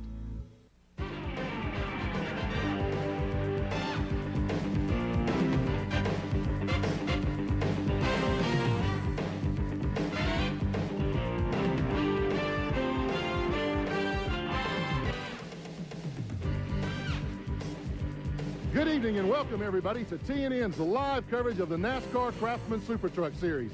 It's been a beautiful, warm, sunny afternoon here in Santa Clarita, California. We're at the Sauga Speedway, but the weather is changing. Temperature could drop as much as 15 to 20 degrees tonight. That could drastically affect racing setup. Hello, I'm Glenn Jarrett, and we can't wait to get started. The first race the Super Truck Series had was at Phoenix, Arizona, a 1-mile speedway. Last week, they were on the high banks of Tucson Speedway. But tonight at Santa Clarita, it's different. Let's go down to Ralph Shaheen. They say the Brickyard in Indianapolis is one of the flattest racetracks around. Not a chance. It's more like Bristol compared to this place. They say the Martinsville racetrack has the flattest corners in the country. Not a chance. That's more like Talladega. You want flat? I mean flat as a pancake flat? You come to Santa Clarita, California, and Sauga Speedway.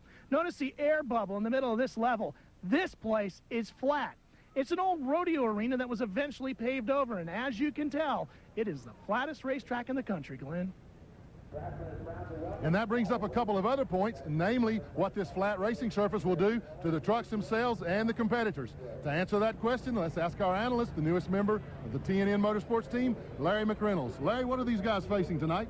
Well, you know, Glenn, as I talked to a lot of the drivers during today's practice, they referred to this as the Martinsville of the Super Truck Series. They felt like that brakes was going to be a very big issue. The corners are so tight, the straightaways are so short, the brakes just never have a chance to cool down and get a rest. I think as far as handling, the trucks are going to struggle to turn in the middle of the corner.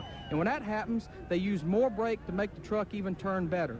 I'm going to tell you, I can't wait for it to get started. You look at the first 2 Super Truck races of 1995, you didn't even know who was going to win the race till they come off the last corner of the last lap. Let's get started. Let's take this opportunity for a quick commercial break, then we'll be right back with the starting lineup for tonight's Craftsman's 200. Don't go away, folks. This is going to be fun. Saugus Speedway in Southern California. The Super Trucks are gridded and just about ready to go, but before they do, let's go back pit side with Ralph Shaheen. He's won here at Saugus in Southwest Tour Cars. He's won here in Winston West Cars. Heck, he was even track champion here back in the late 80s, and he was the fastest truck in qualifying. He will, however, start 10th here tonight. What happened in qualifying? Well, nothing. You know, Doug Richardson, the guy, just set the thing up to go the 200 laps. We weren't expecting to qualify fast time. We did what we had to do. I just got to say hi to Teresa and Dale Earnhardt. Had a couple friends back home that said real bad with his back, and Gus and Mary did well. You know, I talked to Ron earlier about that fact, and he told me that when he used to race here on a weekly basis, they used to invert the field 24 positions, and he'd still win in just a 40-lap feature. So starting back here in 10th doesn't intimidate the Intimidator's driver. Well, I don't imagine much intimidates Ron Hornaday at this place. He's had so much experience here. Let's take a look at tonight's starting lineup, brought to you by Chevrolet. One automotive company has won more races over the last 30 years than anyone else, genuine Chevrolet. Starting on row one on the inside, the pole sitter, Mike Skinner, driving the GM Goodrich Chevrolet. He has one win this year at Phoenix. On the outside, Winston Cup veteran Jeff Bodine in the Exide Ford. In row two, another Winston Cup veteran, Ken Schrader in the AC Delco Chevrolet. On the outside of him, starting fourth, is P.J. Jones. He finished second last week in Tucson. In row three is Butch Miller, the reigning ASA champion. He's in the Ray Bestos Ford. On the outside of him, somewhat of a surprise, in a Dodge, Bob Keselowski. Starting in row four, Joe Ruttman in the Coca-Cola Ford. He's got a lot of experience in Southern California. And Toby Butler on the outside of row four. He's a former Northwest Series champion. He's also in a Ford. Starting ninth in the Total Petroleum Chevrolet, number 6, Rick Corelli. Starting 10th will be last week's winner from Tucson in the RCCA Product Chevrolet, number 16, Ron Hornaday Jr. The sixth row will be made up by number 75, Bill Sedgwick in the Spears Motorsports Chevrolet, and number 06, Butch Gilliland in the Ultra Custom Wheels Ford. Going off 13th will be Troy Beebe in the Taco Bell Chevrolet, and going off 14th will be number 14, John Kinder in the Stroop Motorsports Ford. Row 8 will be made up of Jack Sprague, currently second in the points in the St. John's Catholic Church Chevrolet, and number 37, Bob Strait in a Target Expedition Ford. Starting 17th in a Rick Hendricks Chevrolet truck will be number 24, Scott Legacy, and going off 18th, off-road racing champion, number 20, Walker Evans. Starting in row 10 in a Dodge, formerly driven by Joe Bessie, Mark Gibson. Mark crashed in practice early today but came back to qualify. Outside of row 10, Bob Walker in a Chevrolet. Starting in row 11, former Atlanta Falcons football coach Jerry Glanville. He's in a Ford. He'll be flanked by Kerry Teague of Concord, North Carolina. He's in a Chevrolet. And on the last row, Sammy Swindell in truck number 38, the Channel Lock Tools Ford. And starting last on the field, Jerry Churchill from Detroit, Michigan in the Churchill Motorsports Ford. That's the starting lineup, 24 trucks. Only 2 guys had to go home. Poncho Carter didn't make it, and also Mike Hurlbert. 26 trucks here for a 24-car field. Let's look at the Craftsman 200 race analysis. The posted awards tonight, $148,800. As I said, there are 24 trucks starting. The distance of 200 laps, that's 66.6 miles. This is a 1/3 mile speedway. This is no race record yet because it's a brand new event. The track description, of course, this is an oval. We said it was a 1/3 of a mile. The banking, as it's officially listed, in turns 1 and 2 says 0. Turns 3 and 4 says 1 degree. You saw Ralph with his level out there. I think since the earthquake, Larry, this place is pretty flat. I'm telling you, it's about as flat as they come, and it's going to be really interesting to see these guys starting an outside groove, work hard to get to the bottom groove as the race starts. You see truck number 6 there. That's Rick Corelli. He will have the in-truck cameras. There you see the face cam. That's the onboard camera. Corelli is starting 9th. We have 4 angles inside of Corelli's truck. Looking out the front windshield, that's you seeing what Rick's going to see there.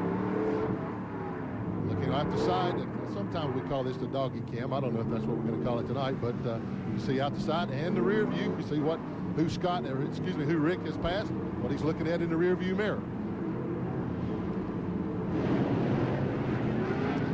Larry, any final thoughts before the green flag drops here? Well, again, these guys have got to remember they got 100 laps running this first segment. They're going to have to kind of take care of their tires, but they can't spend much time fooling around because the leaders will be back on the rear bumper before you even know it. And you see with the Super Truck Series by Craftsman, we do have Dodge trucks. There are 11 Chevrolets, 10 Fords, pretty even split there, but 3 Dodges. And as I said, Bob Keselowski starting in 6th place in one of those Dodges. A little bit of surprise, but Keselowski has been noted for his short track runnings, primarily an ARCA runner. Look for him to do well tonight. See the trucks taking the pace laps now. Mike Skinner flanking him with Jeff Bodine. Starting this race, Larry, where do you think you would want to be, inside or outside row? Well, I'm sure that the guys in the outside row are going to work to get to the inside. They're really going to depend on their spotters just as soon as they can get them down. Just about ready for the green. Mike Skinner brings them slowly through turns 3 and 4. As they're coming up toward us here. For a good clean start, and the green flag is waving. And very quickly, Mike Skinner wastes no time in jumping to the lead, and Jeff Bodine wisely gets down to the inside. P.J. Jones hung out to the inside there. Boy, Skinner bolted away with about a 4-truck length lead, Larry. What you're going to see here, I think, these guys probably started this first segment with their air pressure down low in their tires. It's going to take them just a little bit of time to get hooked up. Great camera angle you saw there as the trucks come off of turn 4 and down the front stretch. Skinner continues to pick up distance on the 2nd place truck of Jeff Bodine. He really gets a bite off of those turns. Be interesting to see if he can continue that all night. Sometimes when a vehicle gets a bite like that early on, it goes away in a hurry. I tell you, Goodyear has really brought a good tire here. This is a tire that the Winston Cup cars actually run at Martinsville the fall last year, and this tire has good staying power. It showed it today in practice. There you see Ron Hornaday moving up on the back end of Bill Sedgwick. Now, Hornaday used to drive that number 75 truck. He tries to put a move on Sedgwick as they come off of 4 down the front stretch into turn 1, but Sedgwick closed the door on him. It really kind of looks like the front trucks are content to stay where they're at right now and just kind of follow single file and let some laps wind down in this thing. Well, and there's, as we said, there's not a whole lot of room to pass here. It really works the guy. You really have to be disciplined. Looking out the in-truck camera of Rick Corelli there, looking at the back end. You can see Bill Sedgwick really move up on him as he gets in the turn, but Corelli's able to pull away from him. You can see him right there starting to put distance on Sedgwick's truck. Well, that's sometimes the price that a driver will pay by driving too deep in the corners. He can't quite get off the corner like he wants to by going in too deep. And out the front view of Corelli's truck, you see the Coca-Cola truck. That's driven by Joe Ruttman, and Corelli's able to stay pretty much right on his bumper, not trying to make a move. As you said, Larry, he looks like he's just content right now to bide his time and ride things out. Got a unique split view there. You can see out the front windshield of Corelli's truck as we watch him go around the track. I got a feeling that Corelli's not going to waste a whole lot of time. He's had a lot of experience on this racetrack. Back up front, you see Mike Skinner. Bodine looked like he tried to put a little bit of move on him there, but Skinner saw him coming and wasted no time and jumping back out to that 3 to 4 truck length lead. Right now, they're really content to run in single file as they are, but it's only going to be a few laps before they catch those backpack runners, and that's when things will really dice up. Yeah, that's one thing that we've been wondering about all day, folks, is what they're going to do when they get into traffic. And as Larry said, the leaders are starting to close in on the last guys in the pack. Won't get a shot. You can see them right there going into turn 1. They haven't run very many laps yet. Skinner's already moving in on that traffic. That's really going to change things.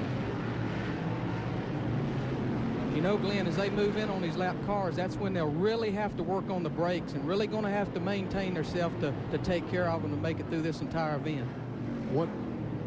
Once again, there you see P.J. Jones. Ooh, and he tags Ken Schrader in the AC Delco truck. Gets Schrader sideways between turns 1 and 2, but Schrader nailed the throttle and maintained his position, but looks like P.J.'s got the advantage now down on the inside. Looks like Schrader's going to get hung on the outside there. There's Butch Miller trying to make a move on the inside. Boy, those guys are right. And, oh, wow, it looks like that Schrader got into P.J. I don't think it was an intentional hit, but it spun P.J. around down in the middle of turns 1 and 2. Caution flag is flying. P.J. gets it righted. He will not lose a lap, but, boy, he lost a lot of valuable time.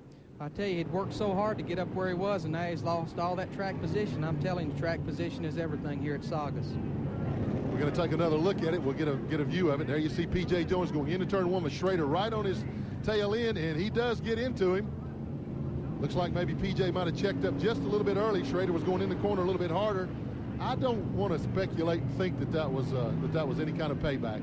I don't think so. He was in the outside groove, and I tell you, the outside groove just has not come in here yet. All right, we're going to take a break from the action right now while they get things sorted out under the caution flag. We'll be right back with more from Saugus Speedway right after this. And the green flag has just flown again here at Saugus Speedway. You see Mike Skinner continuing to pace the field ahead of Jeff Bodine and Butch Miller. Now, while we're away, you see Ken Schrader there. He is way back at the tail end of the track. And as we look at him, he gets into truck number 51, Kerry Teague. It was absolutely incidental contact. Teague spins around. There is no caution. That's the yellow and red number 51. But as I was saying, Schrader was put back there by NASCAR. They felt like that incident with P.J. Jones was a payback. So Schrader was penalized, moved to the rear of the field. He got together with Kerry Teague there. He had no bone to pick with Kerry. I think they just got together as Ken was trying to get around him. Well, you know what I'm sure NASCAR is saying here is, guys, I know you're going to beat and bang on this short track, but they wanted to show that they will use the penalty box here and send out a message early in the event. And they didn't waste any time in picking on one of the sports better days either, did they? No, they didn't. You see the race leader, Mike Skinner, has already moved in. Once that slowdown came, when Kerry Teague slowed with that spin, he's moved up onto the back bumper of Jerry Churchill, trying to put Churchill a lap down. Now, Churchill has the inside groove, and we see Skinner move around. Let's go back to racing in the back. I'm sorry. Let's watch Hornaday. This is a battle for 6th place as Ron Hornaday is trying to pass the truck that he used to drive. Now driven by Bill Sedgwick. And Sedgwick moves up, gives him a little bit of a room there. You know, Ron made a statement before the race. They set this truck up to run the long haul. Looks like he's moving up through the field just to see it playing. And right in front of him, you see Rick Corelli moving around the lap truck of Kerry Teague. He also was on the outside, so they're already getting some rubber down in the outside group. They are able to pass out there, at least right now, while they're lapping cars. Trucks. You know, when you look at Corelli and Hornaday and Sedgwick there's no telling how many laps those guys have got on this track. Well, look at that great shot the in-truck camera has. Hornaday moves on the inside, and we've got another spin. You see the racing between Hornaday and Corelli there. We've got a truck that has spun down off of turn 4. That's truck number 14. That's John Kinder. Caution flag is out. You see the truck of number 14 there of Kinder. He spun. I did not see any contact. He didn't hit anything else. He just spun down to the inside. He has the truck underway again. Doesn't take much contact, Larry, on a flat surface like this to get a truck really out of shape, does it? Well, you know, the trucks are almost sliding through the corners it is, and just takes a little bump, and it just sends them right on around. You know, I talked with a lot of the guys about how loose they have to run the trucks, and they said it's a lot looser than they like to, but that's the only way they can get around here.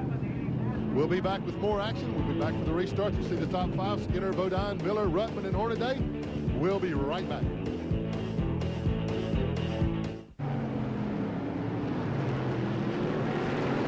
Okay, we're back finally to Santa Clarita, California at Saugus Speedway.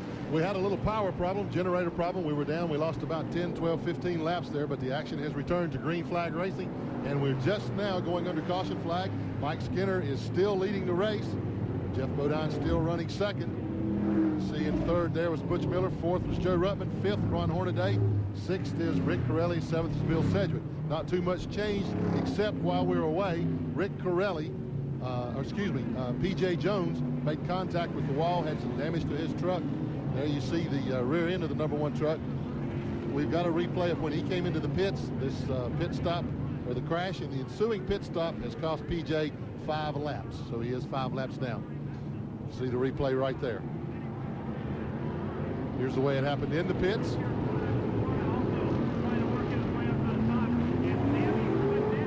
There, it looks primarily like just like sheet metal damage. Looks like a lot of sheet metal damage. You know, they just wanted to make sure and get that sheet metal off the tires. And, you know, he's 4 laps down. I watched him make up about 3 at Tucson, so I wouldn't doubt him anything at all yet. All right, we've got the top 10 after 45 laps. You see Mike Skinner, followed by Jeff Bodine, Butch Miller, Joe Ruttman, Ron Hornaday, and Rick Corelli. 7th is Bill Sedgwick. Butch Gilliland, good run for him in 8th. Toby Butler, truck number 21, is in 9th position. And Troy Beebe, truck number 89, rounding out the top 10. Continue to look at P.J. Jones making his way around the track under caution here. I don't know if it's going to damage his truck, if it didn't damage any stabilizer bars or not, Larry, about the way that it drives. Well, obviously, with the tail dragging like that, he's lost a lot of rear downforce. If there's one place he could probably get away with that is on this size of a racetrack like Saugus. Well, Ralph Shaheen has more on that story. Ralph? Glenn, we talked with Leon Ruther, the crew chief for PJ, and they were concerned that they had bent up the frame just a hair. At this point, what PJ has radioed back into him is that everything is working fine with the truck and that it is strictly a cosmetic situation. Well, that's certainly good for PJ and all his fans across the country. And if you saw the race last week, PJ Jones made up 3 laps to come back and finish second. But that's going to be a tough chore to do tonight. We've got One to go now before we return to green flag racing. The light is off the top of the caution truck. We'll be back to green flag action here. We apologize once again for the power hit there, but things are back. We're ready to go racing again. Mike Skinner continues to lead. Skinner's been in a little bit of traffic so far, Larry. He hasn't had real problems working his way around the lap traffic on the outside. And here's the green flag. Mike Skinner quickly puts Kerry Teague the lap behind again. Teague continues to pull up as the rules allow him to do on restarts, but Mike Skinner obviously faster, keeps Kerry Teague one lap down.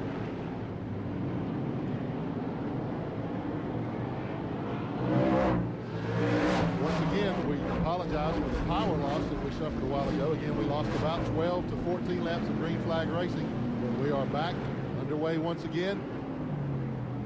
And as I said, Mike Skinner continues to set the pace. So far, Larry, nobody has been able to run with that number 3 truck. Well, advantage he's got right now, Glenn, is on restarts. He controls the start of the race, and from second on back has to deal with the lap trucks on the inside. But I've watched after every restart, and it's not long before the second through fifth or sixth place truck kind of reels him in. You see from inside Rick Corelli's truck once again, he's trying to move around the lap truck of Kerry Teague, truck number 51. And I tell you, with Teague on the inside there, he's holding his position just like he has a right to do, but man, it makes it tough on those guys trying to pass him. It really does. The inside groove is definitely the way around this place, and until you can get down to that inside groove, it's tough to get around here. And we've got another truck that is spun. That's truck number 30, Mark Gibson. He's trying to stay on the lead lap. He's going to race Skinner back, and Skinner's going to let him go. So Gibson has spun. Remember, you see some damage to the rear of the truck there, particularly on the left rear. He sustained that damage in a practice crash earlier this afternoon. So Mark was able to beat Mike Skinner back to the line, stayed in the lead lap. Good bit of sheet metal damage on the left side again from an earlier crash. We're going to take a break. We'll be back with more action here from